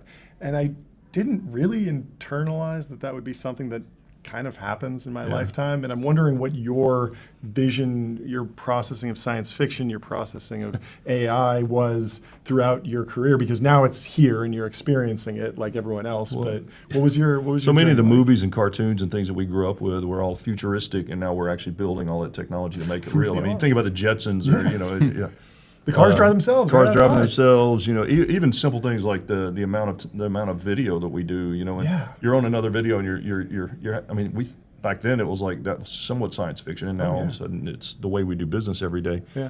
And I think that but these things take time. I mean, Fei Lee was in there earlier today, and she was talking about when the whole concept of self-driving cars began. It was over 20 years ago. And here we are, and we're just getting these rolling in. Waymo here in San Francisco as an example. And so they take a while to deploy. But my background, I had a mathematical sciences degree with a concentration in computer science. And I was a strange combination of a complete nerd and an athlete at the same time. I have these pictures on my phone, honestly. One's where I'm dunking on a guy in a basketball game, and then the picture right next to it is literally me on a team of about 6 people, which was the math team, and I looked like the biggest nerd you've ever seen in your life. Those were like Got to be able to do both. It was really odd. So I started my career coding, and. COBOL programmers are in demand now, so I got a second job if I need it. I got a backdrop there. Plan B. Yeah, exactly. That's very funny. And then tell me a little bit about the journey to Cisco, where you were working before, and the decision to join. That's funny. Have you heard this story? A little bit. Okay, I was just We've saying, heard it, that's but an interesting we one for you want to our ask. audience hasn't. So there heard must it, be and you must have heard I something wanna here. hear it again. So I was working for what is now Bank of America, actually back in the day, and when I was programming, my leadership came and said, "Hey, we got these things called local area networks popping up all over the bank, and we don't know what they are, but we've hired 3 analysts, but we need someone to manage them." Yeah. I literally on the way home, I stopped and bought Land magazine. How weird is that? There was actually a magazine called Land magazine. We gotta find find a old copy of that. editions of Yeah, that. I grew up doing LAN parties. You bring all of course you do. all Yeah. your video games together, and I love that Cisco invented the LAN. Oh yeah, The we, LAN. and so anyway, I left coding and went over and started running this team, and we did an evaluation between Cisco and Wellfleet Communications, which was Cisco's original competitor. Long story long. I was talking to the sales rep, and I said to him, I said, well, first of all, I said he's got a really nice car and he's got a nice house, and so it's like, wow, The margins are pretty high. That's pretty good. Right there. Can you give me a better So price? I literally said to him, I said, I think I could do what you do. And so as it turns out, like, I don't know, probably within a year or so, they came to me and said, "Hey, we have an opportunity." This guy was getting promoted, and there was a territory opening up, and so I moved into sales at that time, and that was '92, and I competed with Cisco, and it was literally the 2 companies were like Coke and Pepsi. Yeah. I mean, it was that bad. Yeah. It was like brutal. Yeah. And This then, is Ascend? no, this was at Wellfleet. Okay, Wellfleet. And so Cisco was trying to get me to come to work for them after 2 or 3 years at Wellfleet, and I just couldn't bring myself to do it. So I did a stint at Ascend for Got it. 11 months. Yeah, okay. And then finally in '97, my wife, there was a patch that came open as a sales rep, where everything I had to do was driving, and I'd be home every night. We had small kids, and my wife's like, "Sign it, just sign it." That's So What car did you pick? What car? Yeah. What kind of car did I have? Because you see this other sales guy. He drives the nice car. Oh, I see. That Yeah. carries a little bit forward. It sends Well- a signal. It can send a signal of confidence. It can also sell a signal of I'm high not margins. I'm not going to tell you what I drove. Okay. Like, Off air. yeah, we over time I This was elevated the late myself. 90s. It was the late 90s. I got up to a BMW at some Okay, point, that's but good, it that's wasn't good. that wasn't good. what I was driving at the time. Okay, then talk about the journey through Cisco. We're in this very interesting time. There's another technology boom. It feels like markets are extremely volatile. We saw this with Microsoft, like one small change, the stock moves massively. At the same time, you've watched self-driving cars evolve. It takes 20 years. There's this balance of like patience and aggression. And I want to know, how are you communicating to your customers, your employees about times when you need to be moving aggressively but cautiously, balancing all of that. That seems like the hardest job for you right now. We just had Kevin Scott on from Microsoft, Yeah. and he said, we have this infinite patience for the messiness of these transitions, which I thought was a really good That's a line. great Yeah. line. So, Kevin, thank you for that. Yeah. I'm going to steal yours it. now. At least I credited him Yeah. once. But you have to. You can't wait. You have to jump in, and you got to go. Mm-hmm. And a lot of what we're trying to do right now is, we have to build. We're obviously building the infrastructure that Mm-hmm. supports all this. We're trying to build the security solutions that help our customers, have the trust that they need and feel good about deploying these things. So, it's we've gone through these in the past. I mean, it's the only one thing that's close to it from a scale perspective was just the advent of the internet. Yeah. Back in the late '90s, and this I think it's moving faster. I agree. The implications are. It's hard to even believe this, but probably more profound than even what we did back then. Yeah. And so you have to be willing. We always talk about if you got 80% of the information you need to make a decision, you better make it and go, or you're going to get left behind. You got to go. And so you do the best you can. You adjust on the fly, and you try to.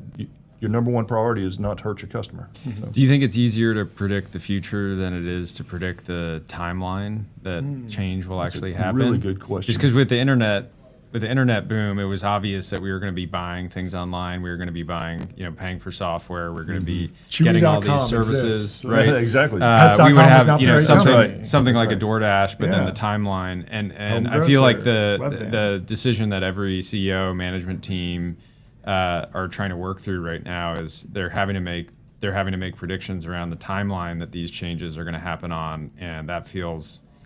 Even with the rate of change that everyone's feeling today, it still feels like wildly unpredictable. It is, and I think the reality is that the timeline gets dictated by how good you feel about the capabilities and the security of the solutions and the data access and all that stuff. So it's not like our customers are sitting around saying, "I wonder what the timeline is." They're all trying to actually force the timeline themselves. They're trying to get there. But I think I equate this to. At a much different level, but you think about the iPhone in 2007, none of us had any idea the applications we'd be running on that device 10 years later. And what we do with it today, I mean, it's just, and so I think this is going to be that on steroids. We don't know. I mean, just look at the, what was it, Moltbot. There's a few different names. Today. Yeah, Moltbook this week, Yeah. the If you're talking AI about Reddit, social network. AI social network, that's AI social Moltbook. network. And then there's ClaudeBot, Yeah, all these now things. OpenClaw. OpenClaw. Yeah. And these are like, I mean, they're taking everything by storm. Yep. And you made the joke, like Pets.com doesn't exist, but Chewy does. Yeah. In many cases, you think about pioneers versus settlers and the different outcomes for each of them. We'll see who makes it at the end of the day. Yeah. Is getting lucky underrated? We talked last week about Apple's like work on the self-driving car is what enabled them to be in the position to have the Mac Mini be a great Apple Silicon project. Apple Silicon. Luck and timing matters so much. I mean, it's. I became CEO. There's a lot of luck and timing involved, right? I happened to be the person who was there. If my predecessor decided to retire 5 years earlier, I wouldn't have gotten the job. Wow. I mean, it's just there's a lot of luck and a lot of timing. Now, there's also you create your luck sometimes, right? But I think it's always part of the whole outcome. Can you talk a little bit about CEO to CEO communication? There's a lot of really high stakes, high flying deal making between big companies. There's press releases that go out, and then there's comments from each CEO, and the deal evolves. And I'm wondering about what it takes to, build a relationship with a CEO that you're going to do a big deal with, and what it takes as that deal evolves and as the communications go out. Like, how do you maintain a relationship when so much is on the line? It's always better to build a relationship before the big deal, so that the big deal becomes easier because you've already built the trust. It's sort of like dealing with a time of crisis. I think when COVID came along, if you had great trust with your employee base and they believed in you, then you could navigate through that a lot better than if your culture was good. That was good. And so I think these relationships are really important. The CEO community in the United States, honestly, is very tight. I remember when I became CEO, there was one of them at one of the first CEO events I went to, and he handed me his cell number and he said, "Listen, these people in this room are the only people that know what you're getting ready to go through, and so you need to get to know and make sure you call and talk and ask us old guys, when you get into it. So I think the CEO community is very close. I think some of the number of deals right now, I think in many cases the public narrative about what's going on isn't reflective of what's really happening behind the scenes, because most CEOs are very pragmatic. There's not a lot of emotion. You're just sitting there, you're cutting out a deal. If somebody has a different opinion about it, you're not getting mad. You're trying to just get to the outcome. And I think that's the pragmatism and the calmness that most CEOs have. And I think that sometimes the press and others like to create the drama because that's what people click on. Yeah, if anyone sticks a bunch of microphones in your face, be careful. We move away quickly. It just happened, by the way. Yeah. We got you. We got to get the flash effects. Yeah, we're the paparazzi. If we flip it around, give us some advice for the youngest cohort of folks who will be joining Cisco. What does it take to succeed? What's your advice for people that are going into the people that want to take your job one day? Yeah, maybe. Come on, hurry up. I think the people who are wildly successful have this really incredible combination of in our industry, understand the technology, have high EQ, really care about the mission of the team, and understand that if the team's success is, anybody who says I don't care about my own success is lying to you. But the person who figures out that when the team succeeds, I'm going to succeed, so it's easy for me to focus on the team. And then you also have to have people who care about making sure their peers are successful as well. And I think it's the person who's solely focused on getting to the top as an individual, it's not going to happen. So it's a combination of those technical skills and the high EQ. I can't underestimate. Yeah. Understate. You talked about you've talked in the past about effectively doing the job that you want already, and as a way to kind of like work your way leadership up the ranks. Before promotion. You guys actually do your research, don't you? We do. I tell people that if your peer group would look at your promotion announcement and just go, that makes perfect sense, then you've done your job, right? And if you can't look in the mirror and say, okay, those people, would they be happy? And would they believe it was the right decision? And if they wouldn't, then you're probably not quite where you ought to be. And I think that, I tell everybody too, my team hates when I say this, but I'm gonna say it anyway. I think when we have 2 or 3 internal candidates for a promotion, the whole interview process is stupid to me. It's like, we've been watching these people work for a decade. What are we going to learn about them when we sit down in a room for 30 minutes and ask them questions when we watched them work? Can't we just look at the 3 of them and I translate that to every day you're working is your interview for your next job. That should be your work every day should be your interview for the next promotion. And now, if you've got external candidates, certainly you have to get to know them and learn all those things. But when it comes down to 2 internal candidates, I just say, why are we doing this? But we do it anyway. So. What's keeping you up at night? There's Nothing. a number of nothing. No. Wow. Yeah, how do you great. handle how did you learn to handle stress? Because over the last few years, you had COVID, we've had so many different geopolitical tension, trade wars, all these things. What's your you seem unfazed, but I've always been able to compartmentalize things, and I have always, it's innate. I did not teach myself this. I've always been able to just put aside things I can't control. You plan for them, you come up with different scenario plans, but you don't, I'm not going to wake at night and worry about something that might happen that I have no control over. So that's a good mantra. Look, I've gone home when I've had a really bad day and I've looked at my wife and I say, you want to hear the good news? And I say, I wasn't diagnosed with cancer today.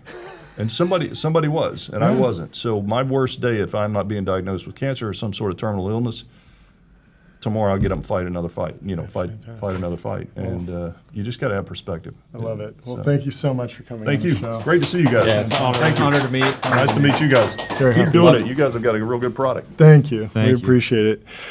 Before we bring in our next guest, let me tell you about Plaid. Plaid powers the apps you use to spend, save, borrow, and invest, securely connecting bank accounts to move money, fight fraud, and improve lending, now with AI. And Chuck, up next, what a legend. what a legend. Without further ado, we have Jeetu Patel, Cisco's President and Chief Product Officer. Welcome, to the show. All right, John. Look at this fit. Looking sharp. You know, they, Amazing. you got to cover more of yourself up, or you don't look as good now. Well, thank you so much for taking the time.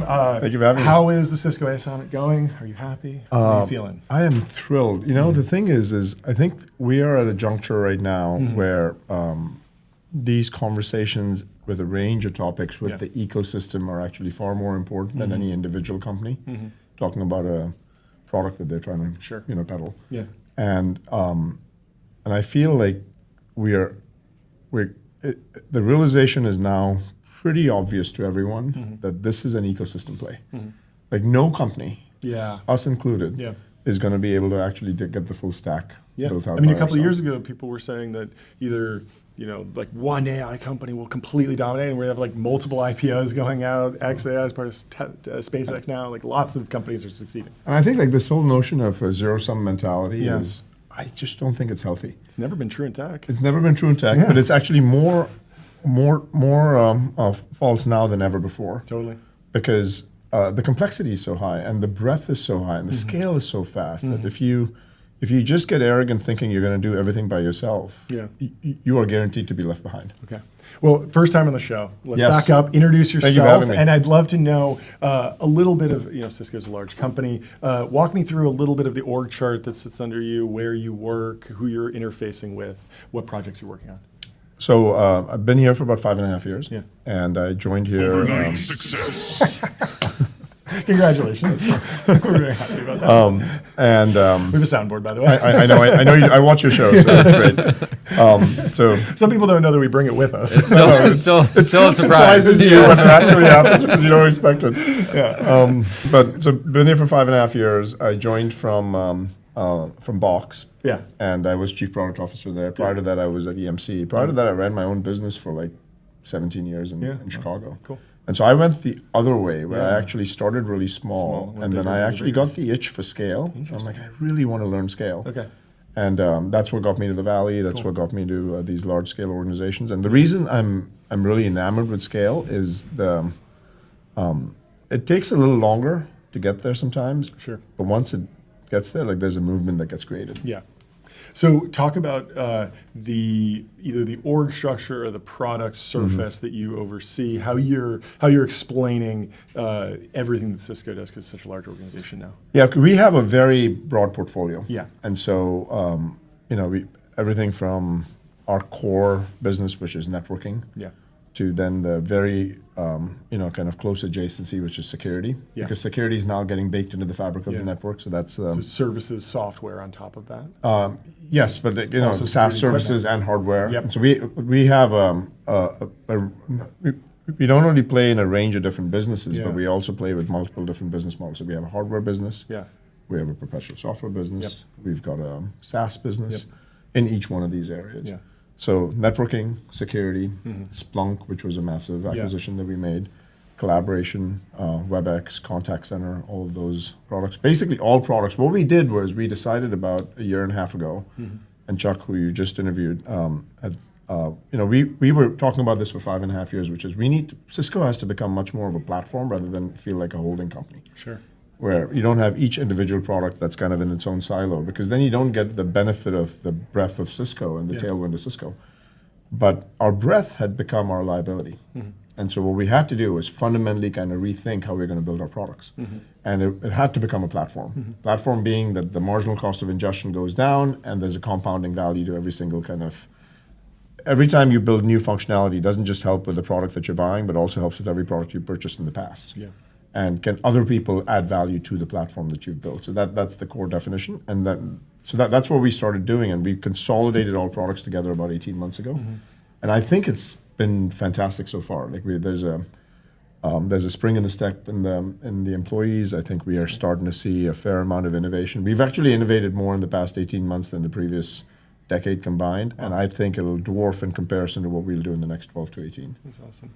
Yeah, talk more about Splunk and how that fits in specifically to the amount of data that's being created in the AI era. It feels like a very like fortuitous acquisition, but what's the response been on the ground? We were lucky on the Splunk side because it's very hard to find a company that is at scale with the right cultural fit, with the right technology adjacency, where the combination actually creates a 1 + 1 = 11. And I think Splunk happened to be one of those. There aren't that many of those. Like a lot of times people will ask me like, what's the next big acquisition? I'm like, if I found one, I wouldn't be shy to deploy the balance sheet, but there's just not that many that are out there. Either they're very frothy in the valuation, they're not, or they don't have a clear adjacency, we don't have the right go-to-market, we don't have the right cultural fit. Like there's a bunch of things that have to fit just right. And so that was very lucky with Splunk. And the thesis over there was, look, you have to assume that the attacker is already in the system, and what you're trying to prevent is lateral movement. And if you're trying to prevent lateral movement, security is a data game, and the more data you have and the more data that can be correlated, the better off you're going to be at compressing the time for investigation, doing better detections, and doing a much better job on the response and remediation. And that's basically what Splunk brings us. And I think we've got a great leader now in Splunk as well, who came from Microsoft and DocuSign, who's doing a fantastic job, Kamal Hathi.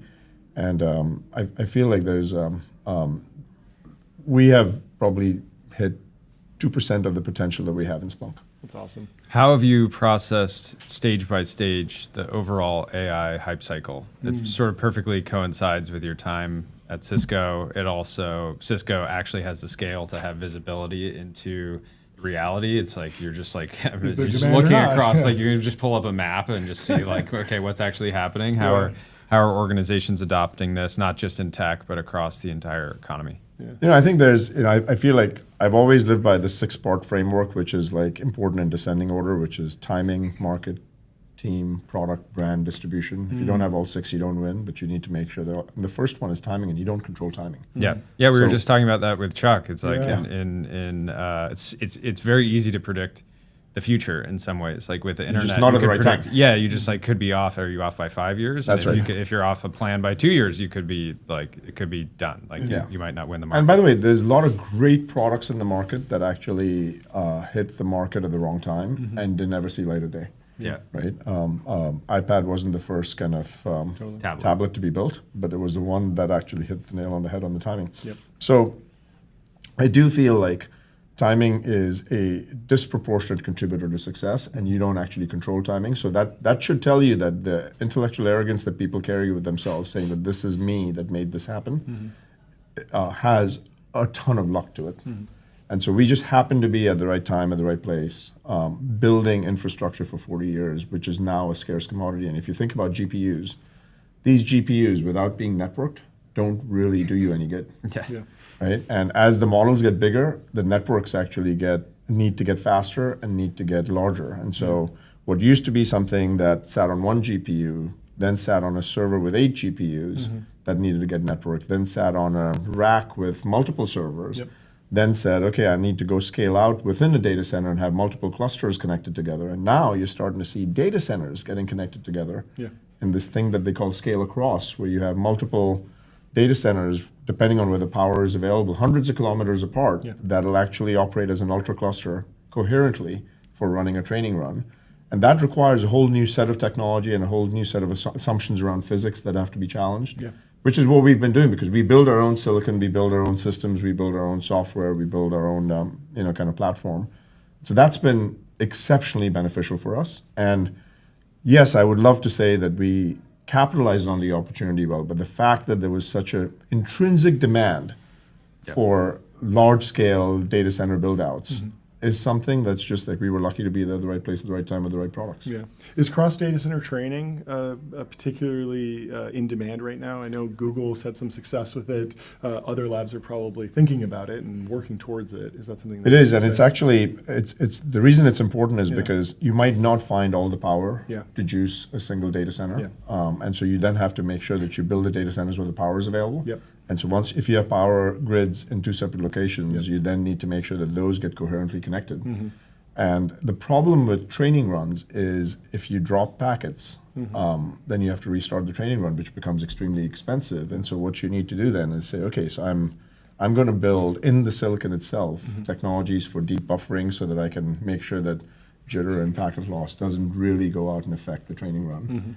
And that's been a, like we just launched our P200 chip, what we call with the 8223 router, and that's actually going to be, it's already in a couple of hyperscalers, but that's an area that I feel is going to have a ton of momentum. Yeah, how is it being a like a fabless semiconductor company working with TSMC? I know there's Silicon One, which is a 5 nanometer process. Tim Cook was just talking on earnings about maybe some supply issues on the 3 nanometer process. There's always questions of like where bottlenecks emerge, even if they're very temporal.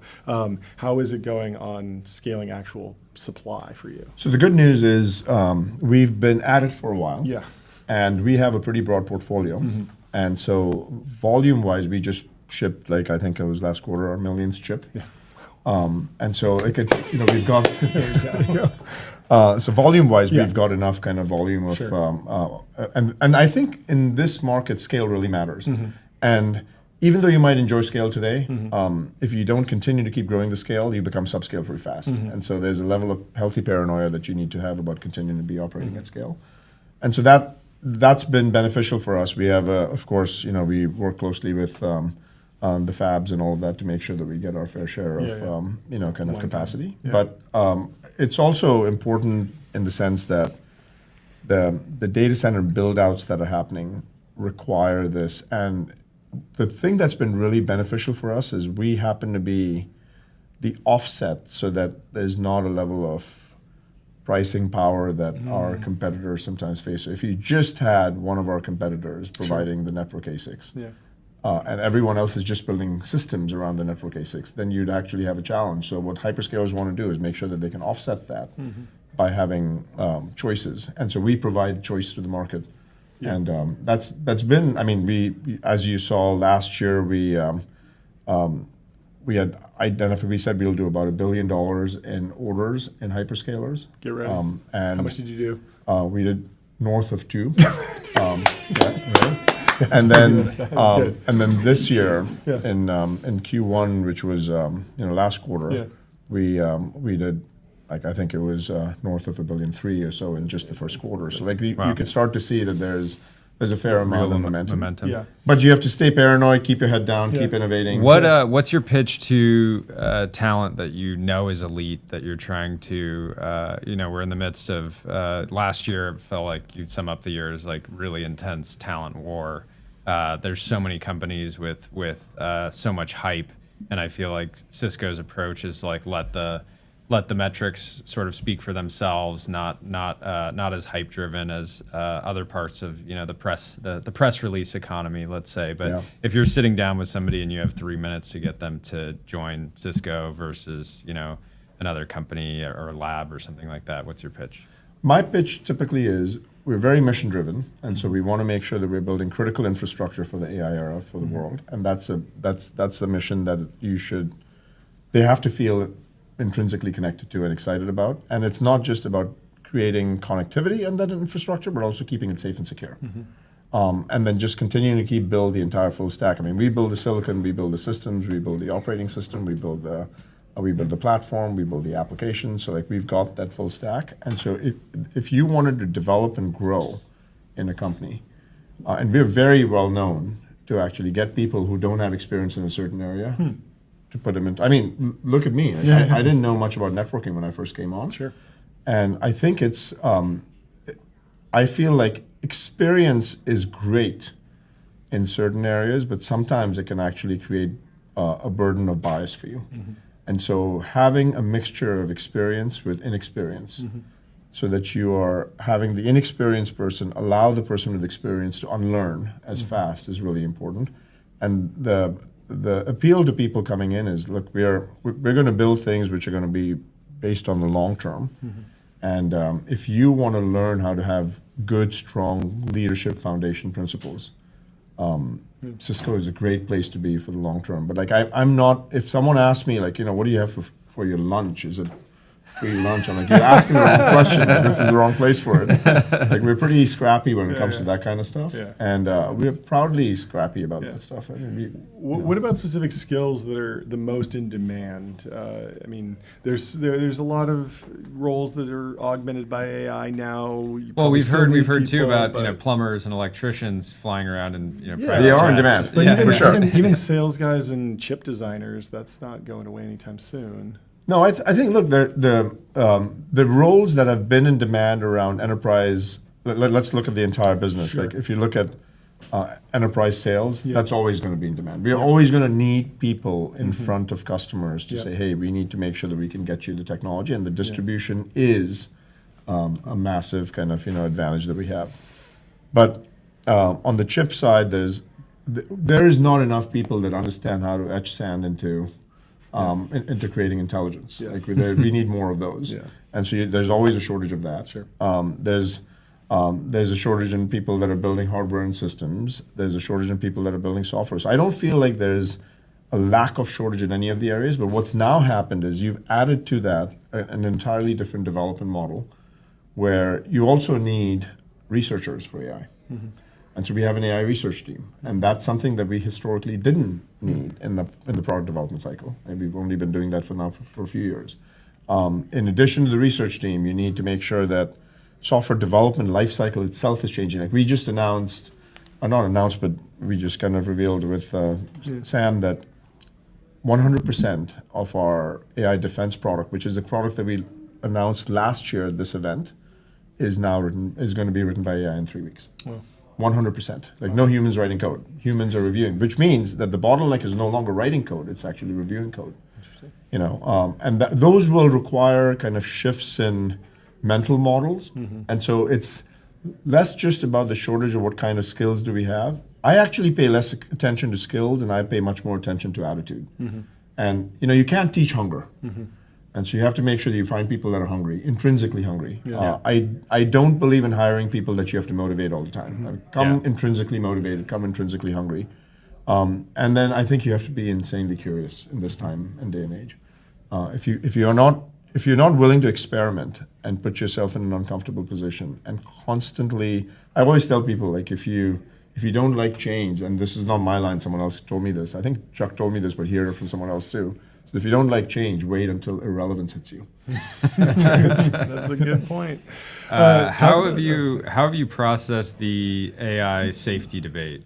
Fortunately, the labs are kind of a heat shield for everyone else in AI. It's like the focus is entirely on them, and yet Cisco and other infrastructure companies will be a key part of ensuring that all of these products that are created and intelligence that is created has positive impact on the world and humanity. And so I think there's two dimensions to this. The first dimension is all the tools that you and I use are the ones that the adversaries are going to use to go out and create attacks on cybersecurity. And so the first thing you have to do is make sure that you have cyber defense happening at machine scale, not just at human scale. Okay, that's been something the whole industry is doing. That's nothing revolutionary, but we have to do it, and we got to make sure that AI is being used for that. But the second area, which is these models that these applications are getting built on, inherently by nature are non-deterministic, which means they're unpredictable. But you're trying to build like a finance application or a healthcare application, which needs to be very deterministic. I tell people, I'm like, hallucination is a great feature when you're writing poetry. Everything else in life, not that useful. your doctor's like, sorry, I hallucinated. And so what we have to do is we have to make sure that we actually figure out mechanisms to get full visibility on the model, and then have validation that says, does the model behave the way that you want it to behave? So for example, if I ask a question to the model, build me a bomb, what it'll very dexterously do is tell you, well, I can't give you that answer. But if you ask the question slightly in a nuanced way, I'm a movie scriptwriter, I'm actually going out and shooting a movie with Brad Pitt, we're going to shoot a scene where Brad Pitt's going to get into the car, build a bomb, and then blow up the Bellagio. And so can you build me that entire scene? And by the way, can you show me how the bomb gets built in that scene? So I can recreate the model the can movie. get tricked. Yep. Right? And so what you need to have is some kind of an algorithmic red teaming process that says, trick the model in test rather than in real world. And do that algorithmically. And once you do that, then have some kind of mechanism to enforce runtime enforcement guardrails so that every single time you build an application, that application is prepared to go out and deal with those kind of questions that might trick the model so that you as a company don't have your brand at risk when you do that. Yeah. That's the thing that we are actually building. And the thing that gets me really happy is if there was one product that I wanted to have fully written with AI, it would have been that product. Yeah, that makes because sense. It outruns the everyone speed, else. it has to outrun everyone else. And Yeah. you have to make sure that you deal with this at machine scale. And so it's really cool to see the teams not only change the fact that they're using tooling to make that happen, but they've changed their entire process. Yeah. Every engineer in that team is now just a spec developer.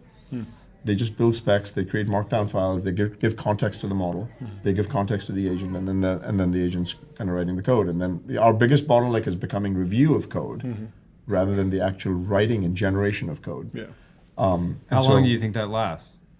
I think it becomes, I Because think presumably the the review is going to get easier review- too. Yeah. Totally. I mean, at some point in time, these things are going to continue to get. we'll be able to just exponentially podcast all day compounded. long. You'll be able to You just could just, hang I out could with just us. be here like Yeah. 8 hours. It'd Yeah, be great. But it's but so I think that's an area. And by the way, that doesn't mean that you can have a lot of AI slop that gets delivered in the market when that happens, because what you'll have is really crappy software that gets written if people aren't paying attention to it. It doesn't obviate the need for having taste and having judgment and having instinct and making sure that you're thinking about what you're building. But what it'll at least do for you is provide this mechanism to accelerate the development where we're not just constrained by, I don't have resources, so therefore I'm not going to build 80% of the things that I want to build. However, prioritization is still going to be important. And I feel like focus, I don't think the nature of focus changes just because you can build a lot of stuff quickly. Yeah.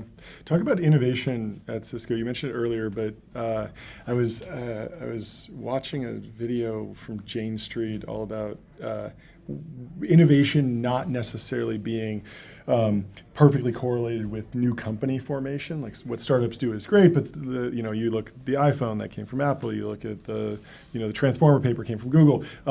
Two wildly different approaches to innovation. One, CEO leading, and the other, this labs, the skunkworks team. How do you see innovation balancing between sort of top-down mandate for new products, what the market's responding to, customer-driven, versus lab scientists going off and working in a great isolation? question.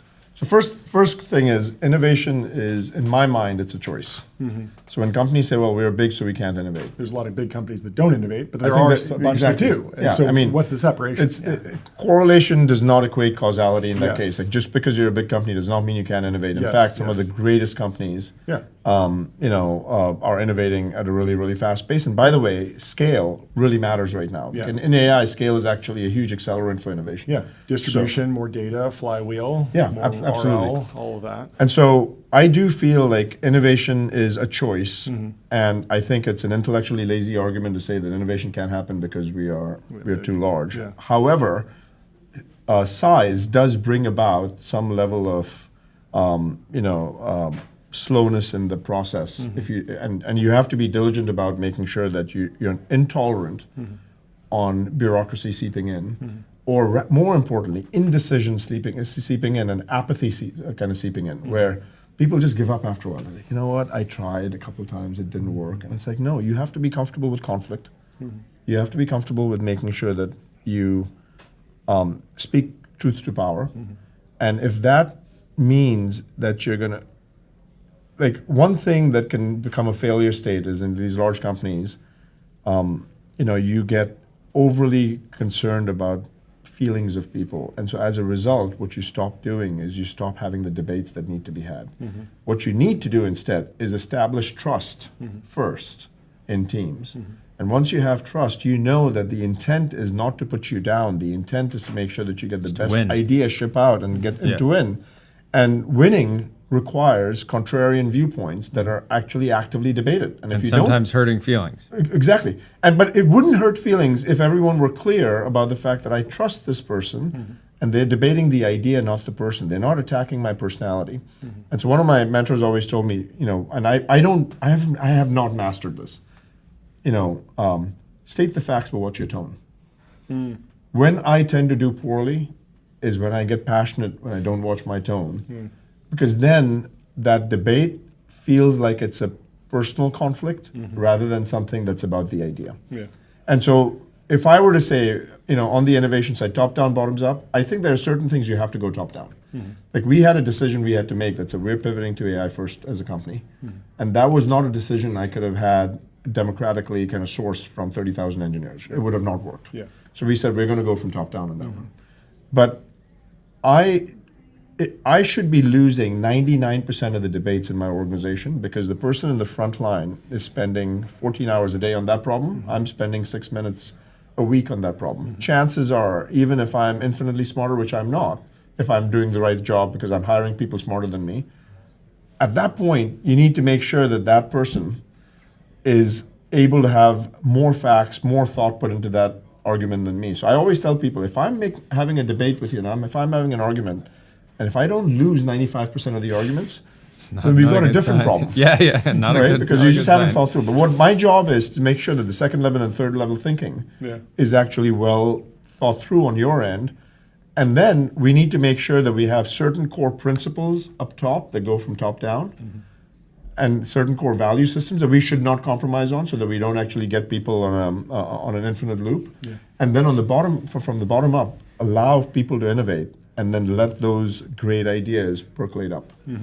Well, thank you so much for coming on the show. Thanks so much. Great to meet you. Great to Thanks meet for you. having us here. Hopefully we'll have you back soon. Would love that. And in the meantime, I'll tell you about Cognition. They're the makers of Devon, the AI software engineer. Crush your backlog with your personal AI engineering team. And our next guest is coming in right now. Fantastic. I wasn't sure if we were going to have a little bit of a break, but we have Costa. What's Welcome going on? to the show. How are Welcome you to the doing? show. How you doing? Nice to meet you guys. Thank you so much. No All right, breaks. sorry.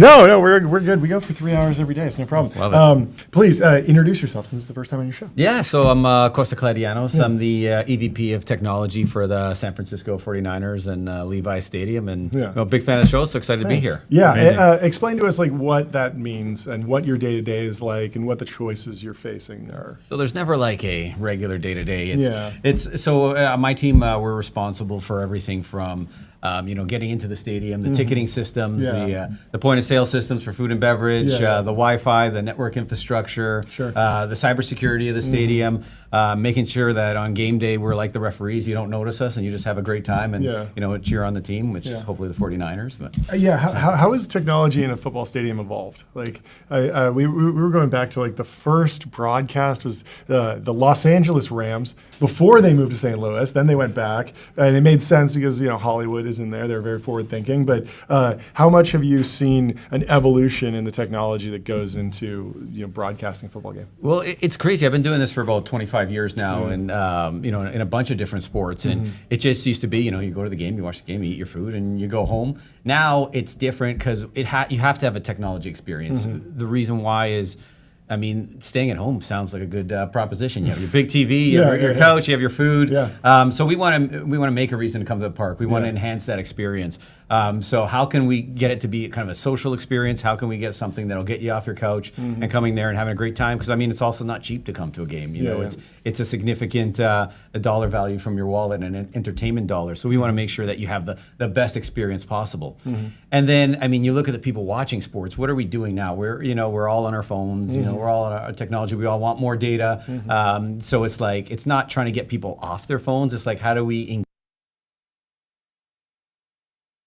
stats, more plays, know more things about their favorite players, and really bring the action to you. And then, with us being kind of an influencer economy, everybody wants to show off where they are, right? So we're like, what a better place to show off where you are and having a good time there, and then your friends are going to be jealous and then come and enjoy the game as well, right? Yeah. Rank your tech stack based on importance on game day, like specifically during the game. And I want this in the Internet at the top. Yeah. No. But I'm talking about like when, like if you're just an observer and you're enjoying the game and you're experiencing, a bunch of different sets of technology. Like what is like the average person not noticing that is like going on in the background that like you're fixated on? Yeah. So I mean, hopefully they're not noticing it because that means it's working, right? Yeah. So I think you start from the foundation, the infrastructure, the network, the network infrastructure, and you know, I tell everyone, they're like, "What is that?" I'm like, "That's the plumbing of our organization. That's where everything flows. That's to make sure. Without that, we have absolutely nothing. We're cooked." So I mean,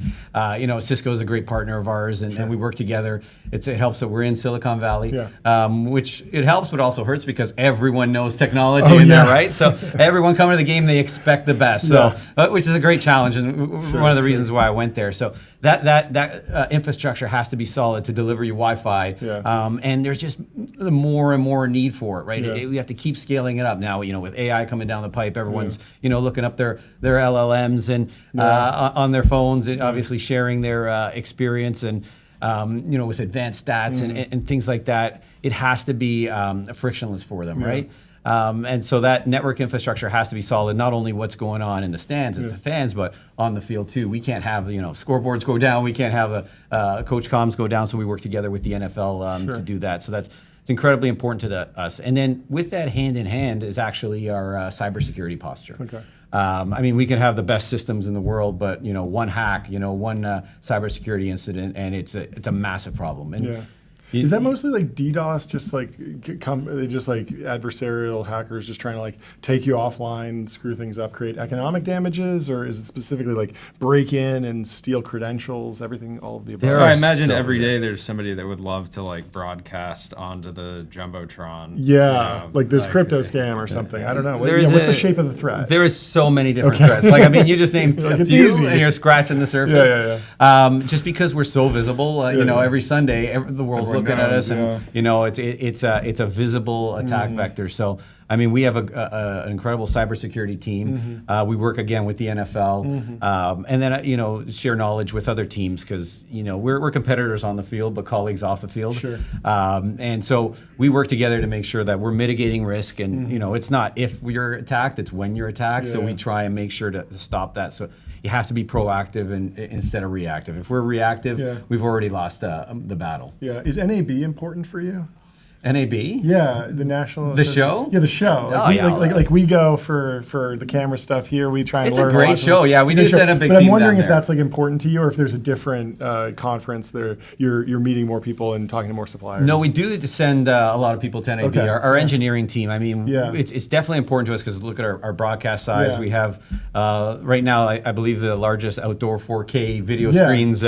In the league, so we do send a lot of people there. Okay. I mean, you want to be around the best and the brightest. We have a lot of shows that we go to, but it's not only you don't want to stay inside the industry. Yeah. I always say you learn your best when you're looking outside. So who's doing what great doesn't have to be from sports, and take that. Then what is like the top-down mandate or standards that are shared from the NFL? Like there's obviously broadcast standards if you're delivering to ESPN or ABC or NBC, but what does need to be standard across the NFL broadly? Yeah, I mean the NFL has their standards across the NFL in terms of Wi-Fi infrastructure, connectivity, expectations. Yeah, expectations. Every team has to exactly, but us at the 49ers, our team always overperforms on the field. We're always expected to win a championship. And, that's what we try and do. I mean, it's difficult, but that's like our goal. So with me being and the technology team.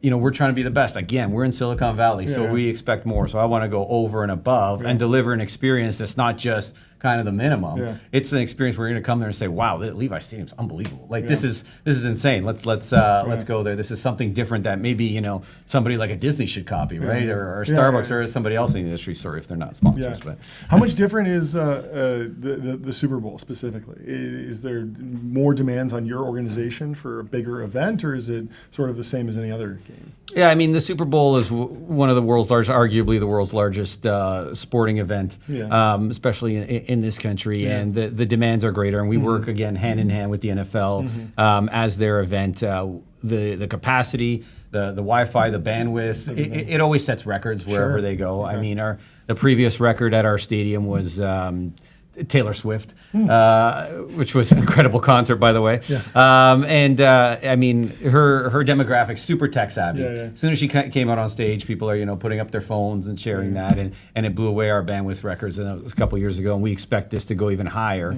But that's a record that's always made to be broken because people are using more data, not less, right? So we always have to prepare and scale up as well.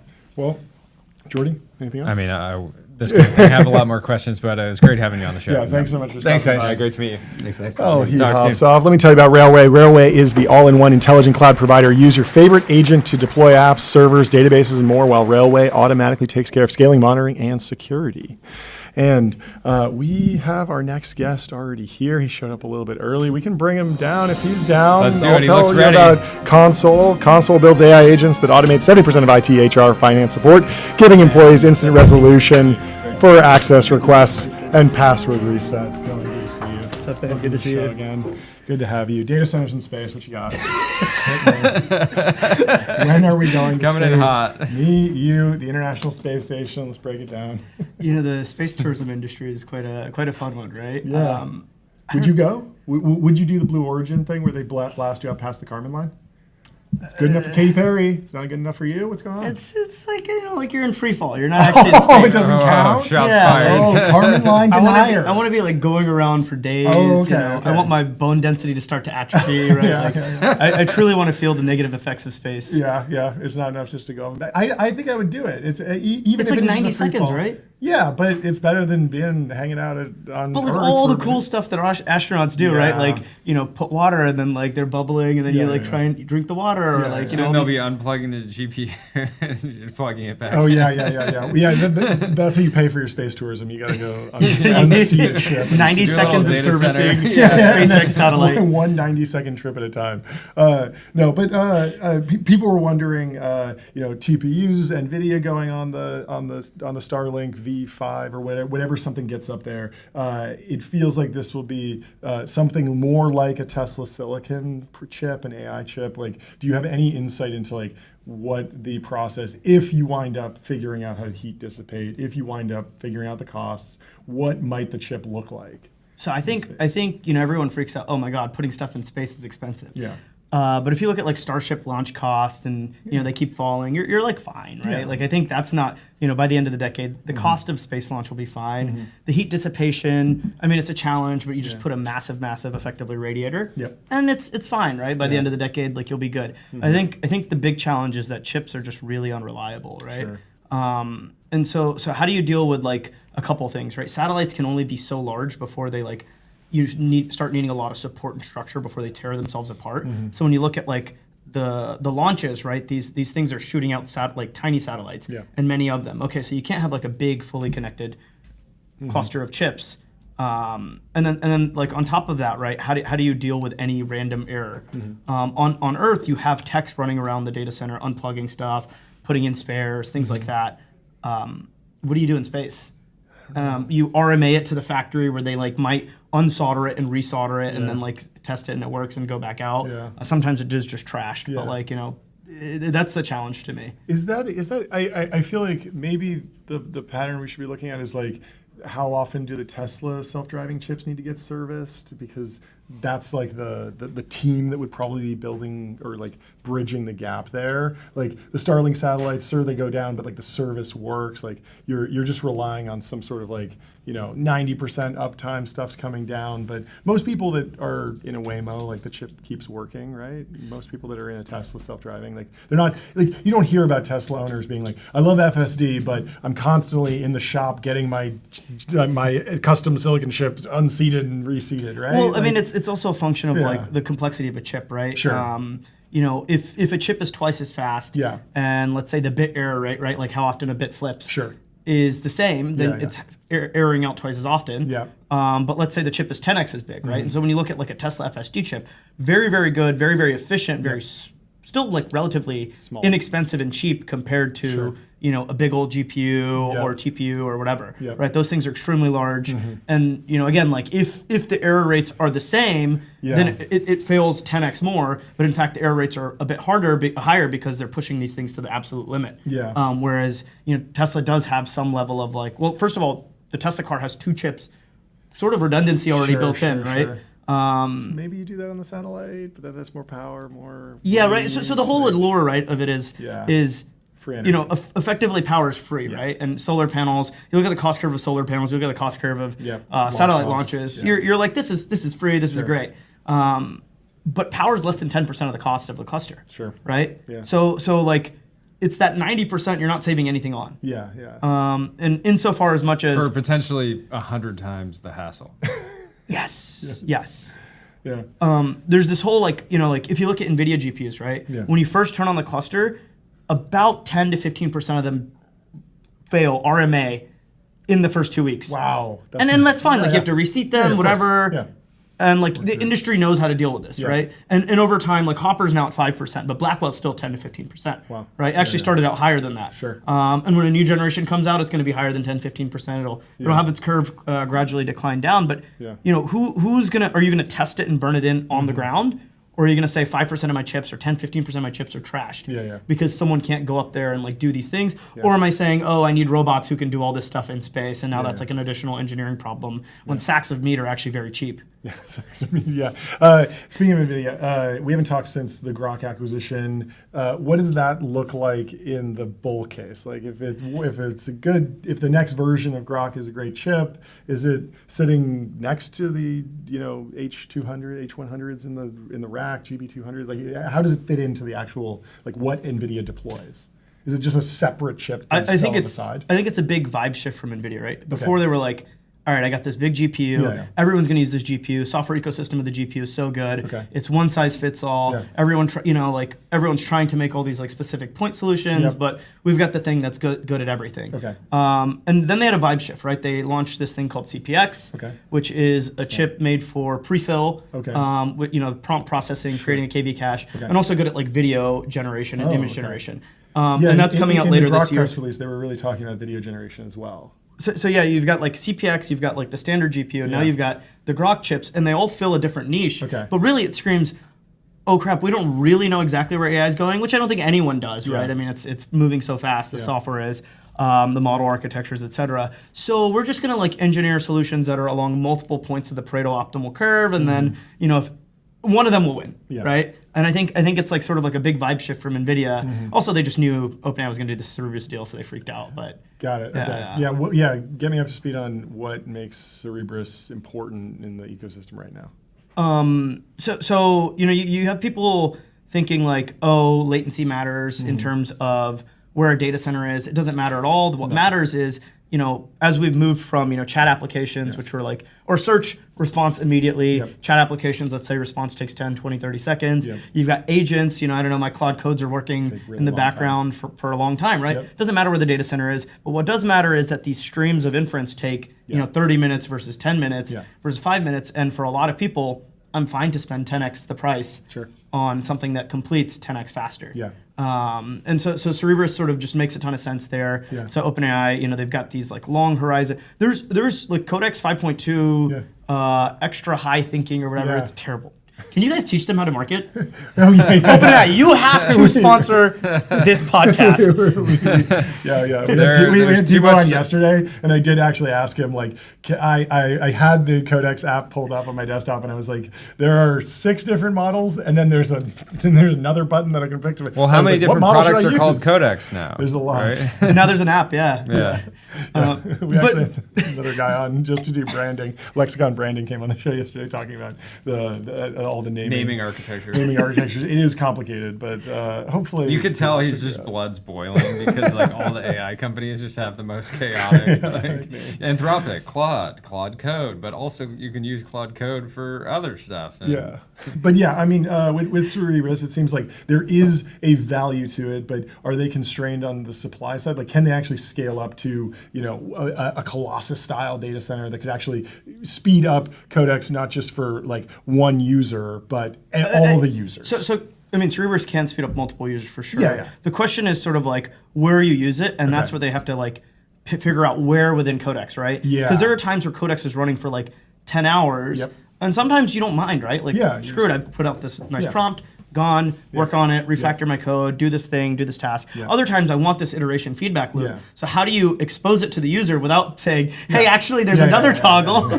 So your permutation is 18 times. Well, hopefully like a really robust model router, but it feels like that's been a process. Yeah, so the OpenAI deal is like for 750 megawatts. It's not that much capacity. On the order of like what OpenAI has talked about. You know, by the end of 28, they'll be at like 16 gigawatts. Of that. So it's just like the absolute cutting edge, the most price insensitive customers in that specific use case of this is the type of prompt that you need to return fast, then you'll get the speed up potentially. Right. And they've got to figure out how to do it from a product, exposing to the user, et cetera. But it's clearly something where there is demand, right? Like, I don't know, like Andre Karpathy doesn't care if he's spending $1,000 per agent per second or whatever, right? Like, you know, so whoever it is, these like super cracked engineers don't care at all. And then obviously there's like a long tail of like actually cost does matter for most people. And so all along that curve, they've got to have solutions, right? When did you first think that XAI might end up at another Elon company? I mean, this has been rumored for a long time, right? Like people are saying Tesla for the longest time. But it's harder with a public company. And then a bit ago, people were like, "Oh, SpaceXI." I'm like, "Wait, this makes no sense." But there was a very coordinated like narrative pump. Like and then the space data centers at the end of last year, and it makes perfect sense. It was like almost like perfectly telegraphed. Well, there's a bet, right, between basically the head of compute of XAI and the head of compute of Anthropic. And the bet is what percentage of worldwide data center capacity is in space by the end of 28. And the bar is 1%. Oh, wow. And so the XAI guy is like really bullish, and the Anthropic guy's like, So, but it's a really interesting bet. I take the under on 1% by 28 because that's a gigawatt in space. But it's actually not that crazy, right? It's roughly 150 Starship launches. We'll get them to a gigawatt in space. So, you know, Starship hasn't worked yet.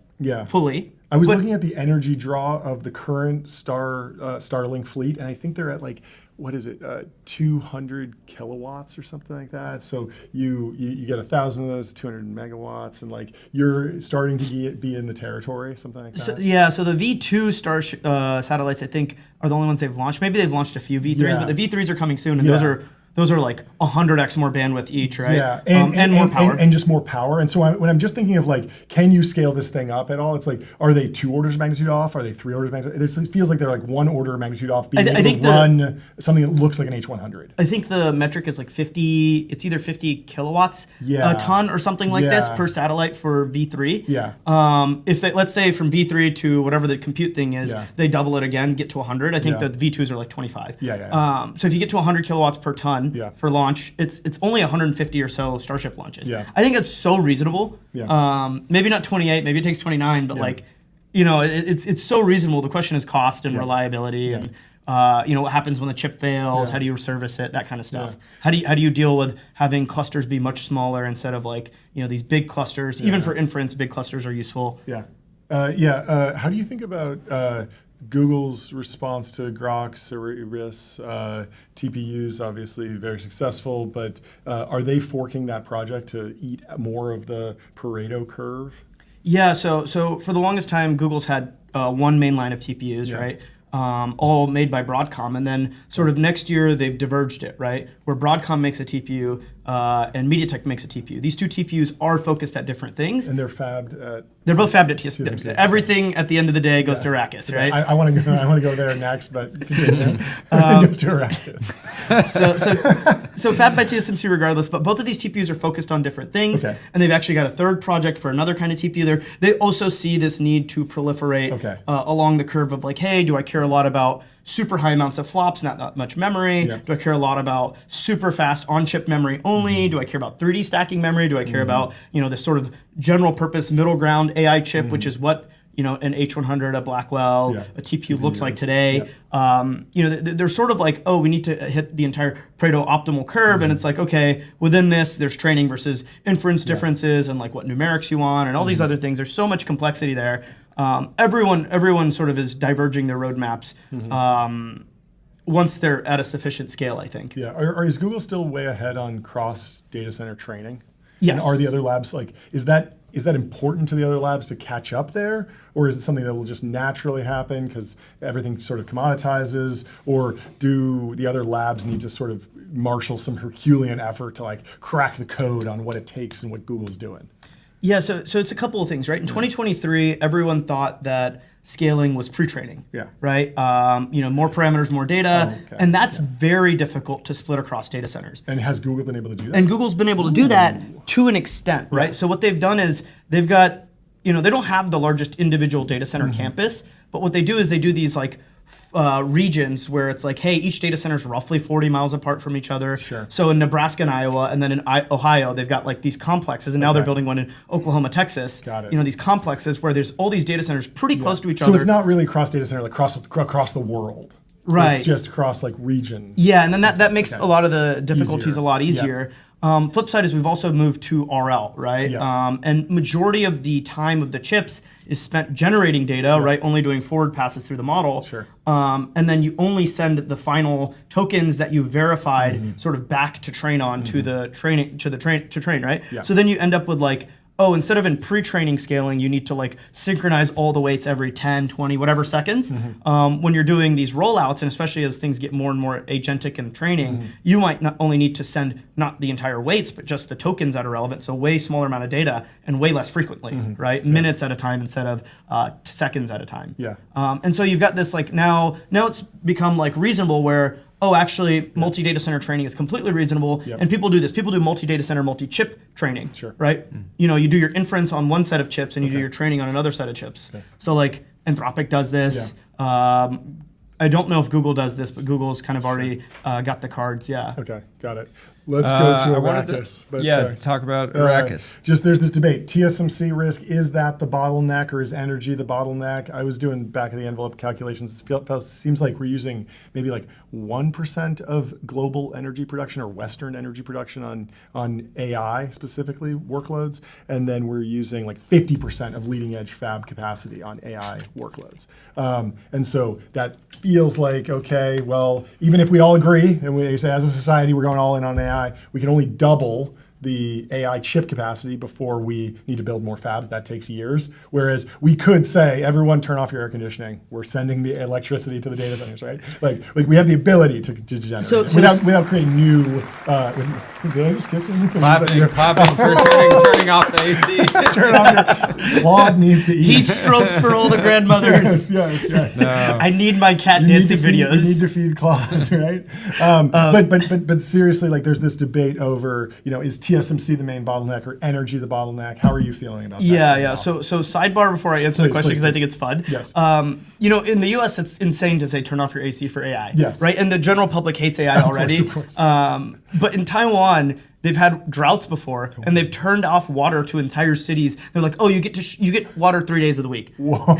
And then the fab still gets supplied water. It's like, this is, you've got to understand the mindset. We are not ready as weak Americans to do this. Yeah, that's crazy. No, but at the end of the day, right, like water and power are certainly less big of constraints. Now you've got to imagine, like, semiconductor industry is used to, hey, doubling the amount of transistors made every year or two. Yep. Part of that is Moore's law. Part of that is more capacity. Yep. Whereas the energy industry in America wasn't, and so like initially people were like not creative. They're like, let's do these kinds of gas plants. It's like, well, no. Now we've realized, yes, there's three main manufacturers of turbines, and then you've got for a dual combined cycle, then you've got like IGTs, but you've also got like medium speed reciprocating engines, right? Like, turns out Cummins can make like 1 million diesel engines a year. And like those can make electricity. Like if I don't give a fuck and I put it in West Texas, easy. Yeah. So now it's more of like a regulation thing, a supply chain thing. Power is not a constraint insofar like that much, right? Yeah. I think it certainly is a constraint still today. It was the biggest constraint in 24, 25, data center capacity, power, because the industry was just not ready. People have woken up, they've like sort of been shocked to the system. Now you've got, tens of gigawatts being deployed. Next year 30 gigawatts are being added, and we think the power's there for it. Wow. What was it this year? Or this year is like, I think it's like 18-ish, 10-ish. Okay, 15 to 18-ish, sorry. So almost a doubling. That's almost a pretty doubling, huge. yeah. Wow. And when you look at TSMC and the crew, right? There is not really, this random, there's 12 people making medium speed reciprocating engines that you can now convert to make power at some random data center. No. There's like there is Arrakis, Yep. right? There is one set of spice, like, there's, Yep.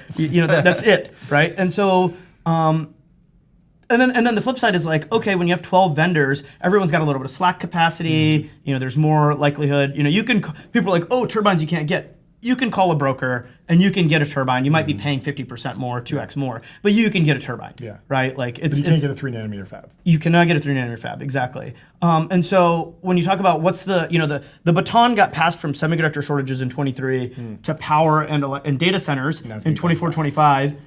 26, we're swinging the pendulum, but it will fully beach semiconductors again in 27, right? And so we see this across the entire space of the ecosystem. It's not just TSMC, it's also memory, both.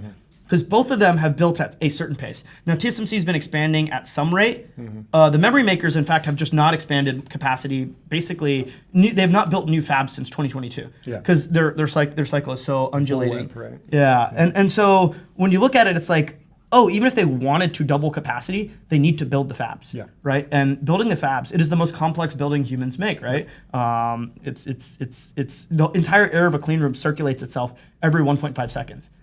What? And you don't even feel it when you're inside. Really? It's like that, and it's like parts per billion of particles, right? Like it's actually insane how you could get coughed in the face by someone who has COVID and not get COVID. And Because so it gets circulated so fast, it doesn't even hit you. It's like that meme of physically- like the spraying when someone's talking, and then it's just it gets circulated. So wow. another sidebar is everyone knows COVID like really popped off in Wuhan, right? Wuhan also is home to China's largest memory company, YMTC. Oh. And so when they were like welding people into their homes, the people who worked in the fab still went to work. Wow. It was because it's one, it's a national course, it's national importance, but two, like these people aren't getting sick. This fab is like way too clean. Oh, Crazy. Sorry, Jordy. I want to talk about Oracle. They put out a post this morning that said, our partners financing for the Doña Ana County, New Mexico, Shackleford County, Texas, and Port Washington, Wisconsin data centers are secured at market standard rates, progressing through final syndication on schedule and consistent with investment grade deals. Obviously, they were fast following their post from yesterday, where they said the NVIDIA OpenAI deal has zero impact on our financial relationship with OpenAI.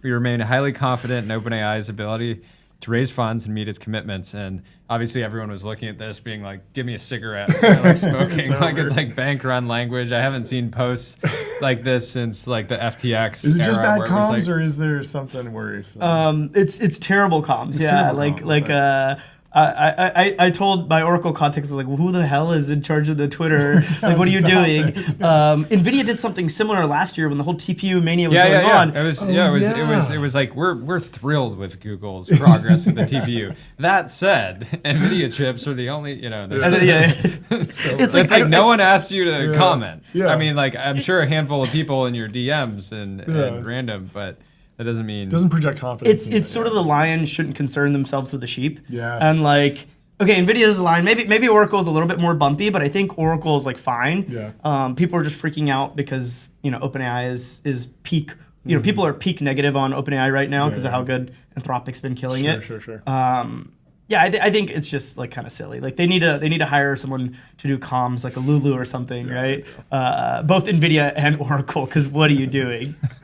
how did you process yesterday in general? Jensen was clip farming.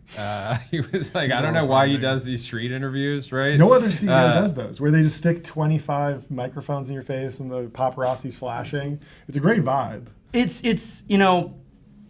Jensen's not been as famous as other CEOs for as long, and yet he's so important now. And if you know of Jensen, how he is in meetings, I feel like there's two Jensens, right? Sure. There is like PR, like good at PR, just good at talking, good at like making people hyped up and believe what he's doing. He's great at standing on stage, holding up the chip, delivering like a sermon. And then there's the real Jensen, which is like a business killer. And like actually just knows about every like aspect of the supply chain, right? All the way from like niche semiconductor, design and manufacturing stuff, all the way to like energy power data center, like and then doing the business deals too, right? And so like you've got this whole Pareto like of a whole range of things that he's good at and he's a killer in, and clearly he was in a meeting where he was being a killer and like negotiating like supply contracts or something. When he walks outside, and then he walks. That's hilarious. This is my inference. But I like it. Yeah, that's awesome. And that's why he was like, he was like still killer. Like, no, we never said we committed to 100 billion. And it's like, I don't know. Wait, where do you even get the $100 billion number from? And it's like, well, you did go on CNBC and make a big deal out of it. And so I think people would assume that it was. But they did say in the press release, I remember these are early talks, but they just kind of jumped the gun. This was the height of the press release economy. Yeah. What's funny is Oracle stock peaked just a week after they announced the OpenAI deal. And so the press release of hey, OpenAI is going to do this humongous deal, stock peaks. Same happened with a couple other vendors who announced deals with OpenAI or NVIDIA, sort of a lot of these they all peaked then, and then it's sort of been NVIDIA, OpenAI trade has been going poorly, and sort of the TPU, Anthropic, Google, Amazon complex has been doing well. And it's quite interesting that this happened. There's been good energy back at home with the roommates. What's going on? I wanted to, I get one more thing. So yes, over the weekend, it was sort of drowned out by all the Justice Department stuff, but. Wait, have you guys talked about Elon saying you can smoke a cigar in the fab? No. Yeah. Okay, I was gonna say this is part of the whole thing. I didn't realize that was related. Yeah, that makes a lot of sense. Yeah. Indoor heaters. Yeah. We have indoor heater technology. No one's taking advantage. Yeah. What does the fab look like if you have no humans inside? That's probably his long-term thing. Is there will be an optimist. But the number of people who work in a fab is irrelevant.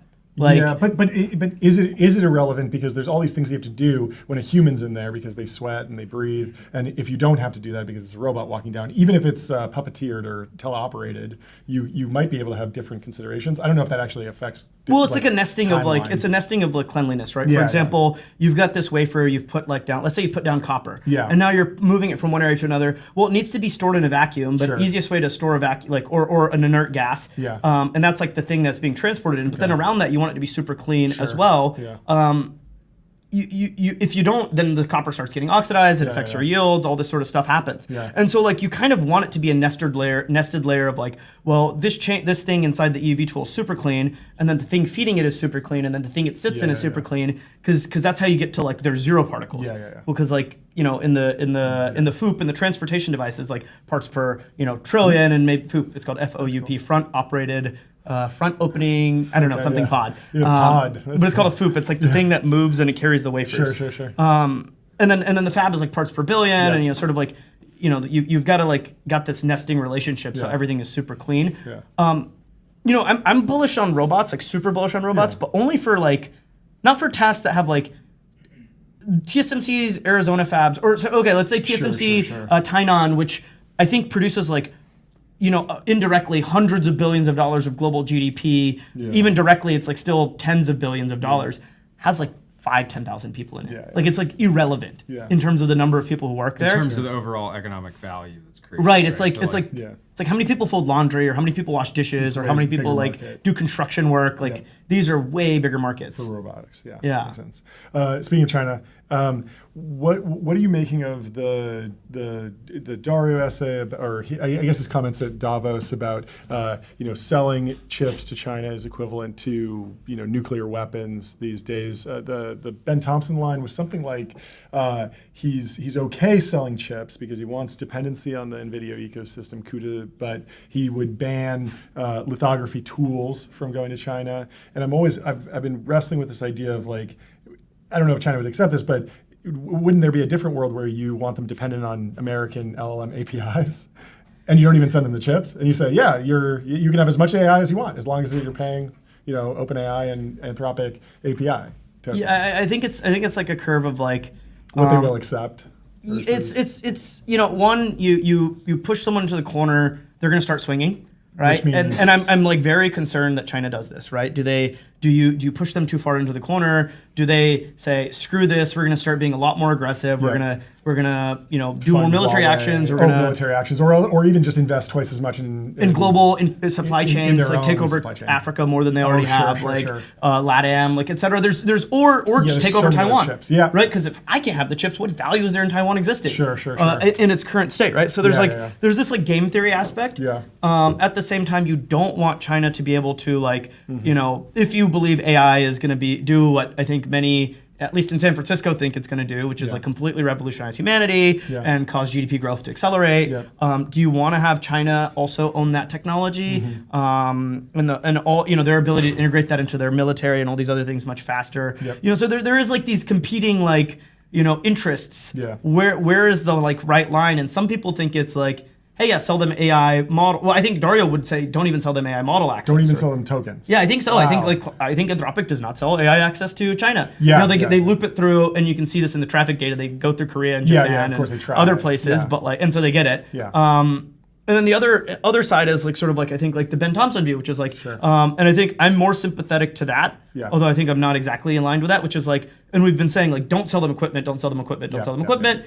And my argument is like more economic in the sense of like if you sell them like tens of billions of dollars of equipment, they can make hundreds of billions of dollars of AI value or chips with that equipment. Whereas if you sell them AI model access, then it costs them this much to get the economic. They're not able to. You're capturing more of the value. Exactly. In the West. That makes sense. And so that's sort of the question that is at foot here, right? Do you want them to capture all this value of the supply chain in equipment, or by buying the chips, or using the models, right, and services? And we've seen, across many, stacks, China refuses to accept, using American ecosystem, and they'll wait many years before they develop their own. Whether it was like, hey, they didn't use Windows, they figured out a bootlegging economy, or they didn't use Visa, and eventually they came out with like Alipay and WeChat Pay or whatever it's called and like these things are way better than Visa, in fact, right? Lower transaction cost and higher volume. Have you used Red Star Linux? It's North Korea's Linux distribution. Wait, really? Yeah. If you put it on a network, it'll immediately call home. So you have to put it on a firewall network, or else it just like steals everything immediately. I'm a fan of Temple OS, Yeah, there you go. Is Doug O'Loughlin suffering from a case of Claude Code psychosis? Okay, yes. So I think everyone's like, Claude Code is for coders. And it's like, no. Claude Code is for people who don't code now. Right? And that's the big realization this year. We've got a couple folks now in the firm who have psychosis, but Douglas O'Loughlin, who is like, SemiAnalysis, number 2, he's president. He's my boy. He's the one. In fact, he's the one who encouraged me to make a Substack a long time ago. What were you doing before? I had a WordPress blog, and I was like consulting on the side, but I was like, okay, let me do a Substack now. Because I saw him making money off it. I was like, this is shit. Like, why are you getting paid for this? Like, there were multiple times where he wrote something. I was like, I could do way better. I'll show you. And like, obviously, like, it was good because we both taught each other a lot of things, and we've been great friends. And eventually he joined SemiAnalysis, but like, his background is he was a hedge fund analyst, and then he decided to do a Substack / hike the Continental Divide Trail for like 6 months, walking from Mexico to, and then came back to doing Substack and tried to do a fund. 6 months of touching grass, and then he was like, I'm ready to lock it on Claude Code. And so now he's, like, he's never been a software developer, right? But he's been on a generational run. Like he's not coding anything, right? He's just telling Claude to do stuff, and like it's to the point where it's like our like head of data, head of IT is like, oh, can you send me that? And he's like, how do I do that? And then he zips the whole thing and sends it to him. And it's like localhost. He sends him a leak once. It's like localhost. Like, it's like, bro, that's not how this works. But yeah, no, I've talked to some folks who vibe code, and I'll be like, why'd you choose Node.js? And they're like, what's Node.js? And I'm like, that's a very specific choice. Someone? Yeah, Tyler. No, but like it's we went on a little tour of a lot of our clients. Like, roughly like half our business is, or 40% of our business is like hedge funds. So we went to New York 2 weeks ago, and we went to all of our clients, and like part of it's like them asking me, is OpenAI fucked? And I'm answering like, no, I think they're fine. And then like some like actual ideas, and then like a lot of it's Doug just telling them Claude Code is like, they're like, you don't have to hire any junior hedge fund analysts anymore. And they're like, the junior hedge fund analysts are like, and then he's explaining, what can you do? It's like, well, like you can just do like financial models and perform financial models and like everything in Claude Code without ever opening Excel, and you can generate charts, and like you don't need to know how to code. You just need to know how this stuff generally works, and you can just do it. How many hedge funds are just trying to copy trade situational awareness now? I mean, I think everyone I think a lot of hedge funds obviously believe in AI. I think there's a lot of them who don't believe in it, right, to be clear. But a lot of them that have done the best believe in AI. They believe in it. Why are they selling software everywhere? Oh, you mean selling software stocks? Yeah. Why the sell-off then? Yeah, I mean, of course, it's like an incremental thing, right? But anyway, so these hedge funds, like, and then the question is like, okay, if you believe in it, how do you manifest that trade? And so when you look across the like ecosystem, I would say almost all my clients sometimes think our 2 years out numbers are too high.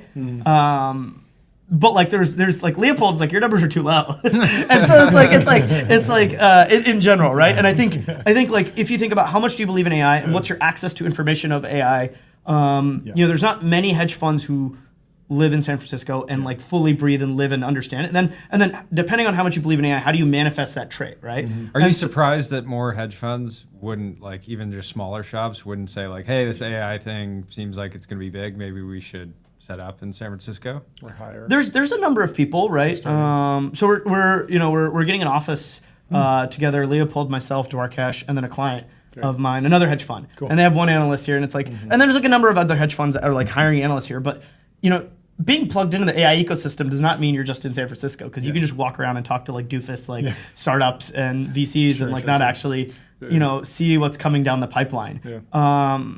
And you have to combine it with all sorts of information, right? You have to have a good tune with like what's going on in Asia supply chains. You have to have a good tune with what's going on in New York. You have to good tune with like what's going on like in the financial markets, right? And then like what's going on in credit markets and what's going on in all, you know, the data center, energy, blah blah blah, all these different industries. And so it's actually not like so simple to like be in tune with what's going on in AI.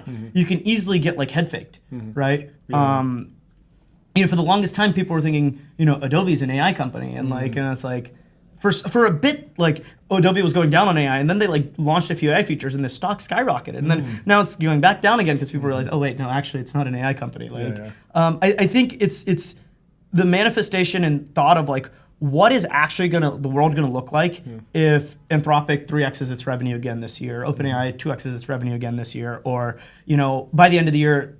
How many people even believe by the end of the year AI startup revenue is over $100 billion?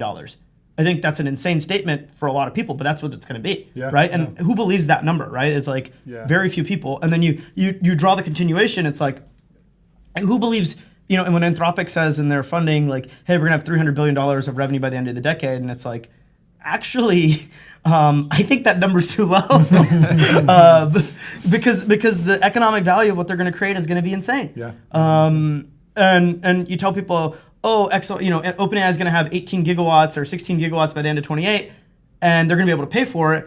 And that's like, well, that's $300 billion to spend. How are they going to pay for it? It's like, you sweet summer child, don't worry. Sam can raise. They're going to blow up on revenue. They're fine, right? Like, it is like a bit of a vibe thing. It's a bit of like, you know, irrational exuberance almost, right? Like, Leopold's in his, you know, mid-20s, like I'm 29, like we are irrational, right? Because we have not lived through, you know, you get these PMs who like, you've never been that humbled. I don't know, like my family almost went bankrupt in 2008, like, you know, because we lived in a motel and we almost foreclosed, and we actually did foreclose on one motel. It was like pretty bad, but like, I mean, I was still a kid, right? Like it was like, I've never been humbled. No, it's good to, I mean, it's good to live through that and understand how things can go wrong. That's interesting. What are you expecting out of Zuck and Meta this year? We've been big Zuck defenders, especially, I mean, there's this pressure of like, oh, Meta is spending so much, and yet they haven't created any AI product that's super compelling or that's really working. And our stance has generally been Meta's making more money from AI than almost any company in the world outside of NVIDIA. So it's like, of course, Zuck should be justified in saying, hey, this is real, it's big, like I'm gonna like back the truck up and go all in.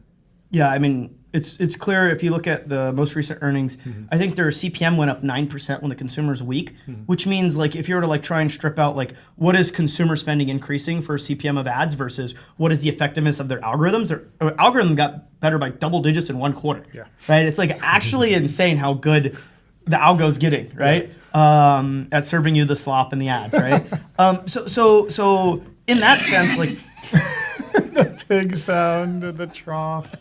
I gotta hear you. Slop for the slop sound. We're going all in on Slop that. for the All in slop on the sounds. farm. Slops So, I love it. so you know, if you think about it, right? Like, okay, Meta's where are they gonna like win, right? I think if you have the Galaxy Brain take, it's like, well, they've got the best like wearables coming down the pipeline. They're going to put AI on it. Apple won't be able to put good AI on their wearables, so they'll cede it all to like Google or. Well, the other thing is Anthropic people have had this narrative. As AI gets better, the value of real world experiences will increase, and I think that's a cool theory. But if you actually play it out, AI getting better means more content that's more effectively crafted for you, more personalized, 100 times more 1,000, 1,000,000 times more content.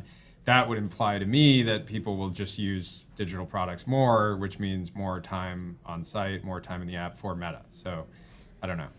I'm with you entirely, but I think like the Galaxy Brain take is that you're just going to have a wearable and that's going to have an AI assistant. OpenAI is trying to make it wearables, there's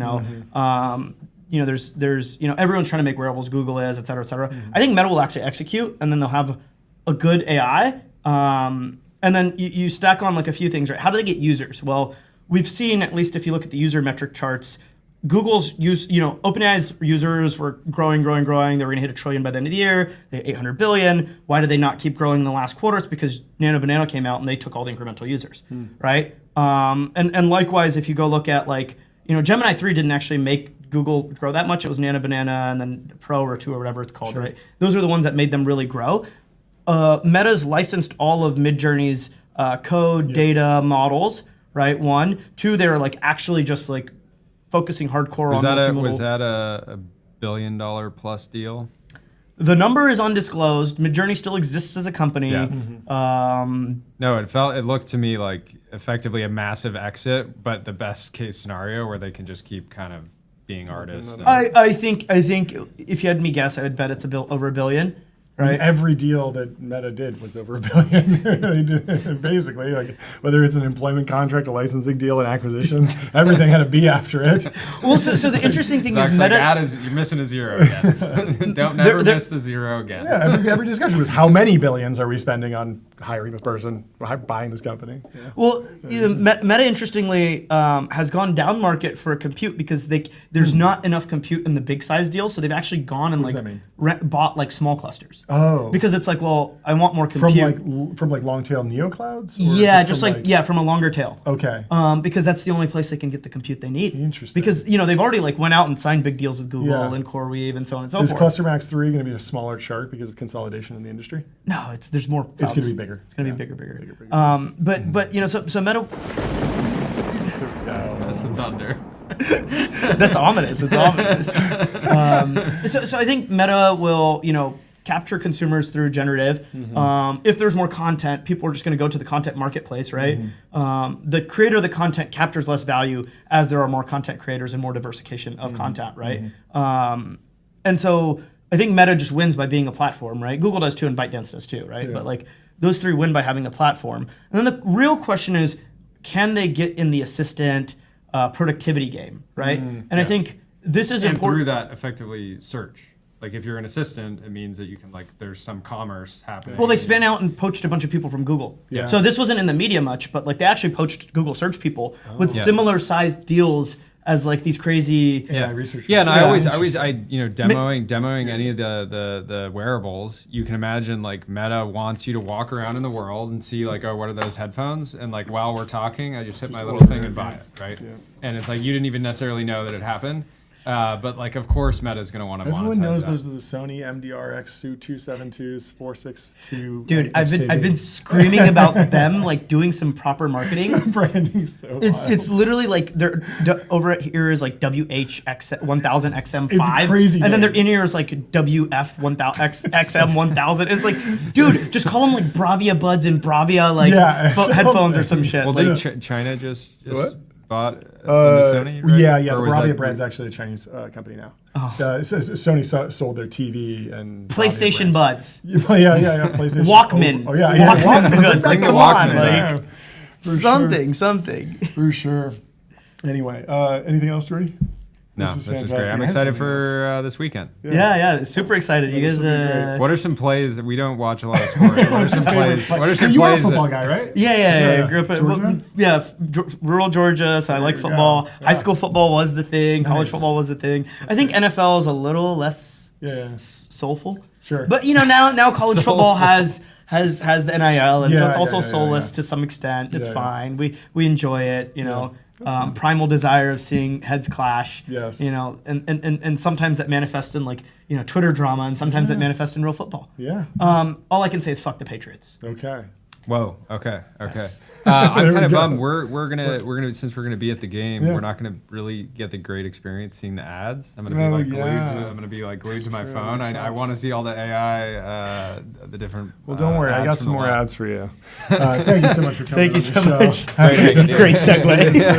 This message has been brought to you by Public, investing for those who take it seriously. Stocks, options, crypto, treasuries, and more with great customer service. Also, speaking of ads, we're brought to you by Vibe.co, where D2C brands, B2B startups, AI companies advertise on streaming TV. Pick channels, target audiences, and measure sales, just like on Meta.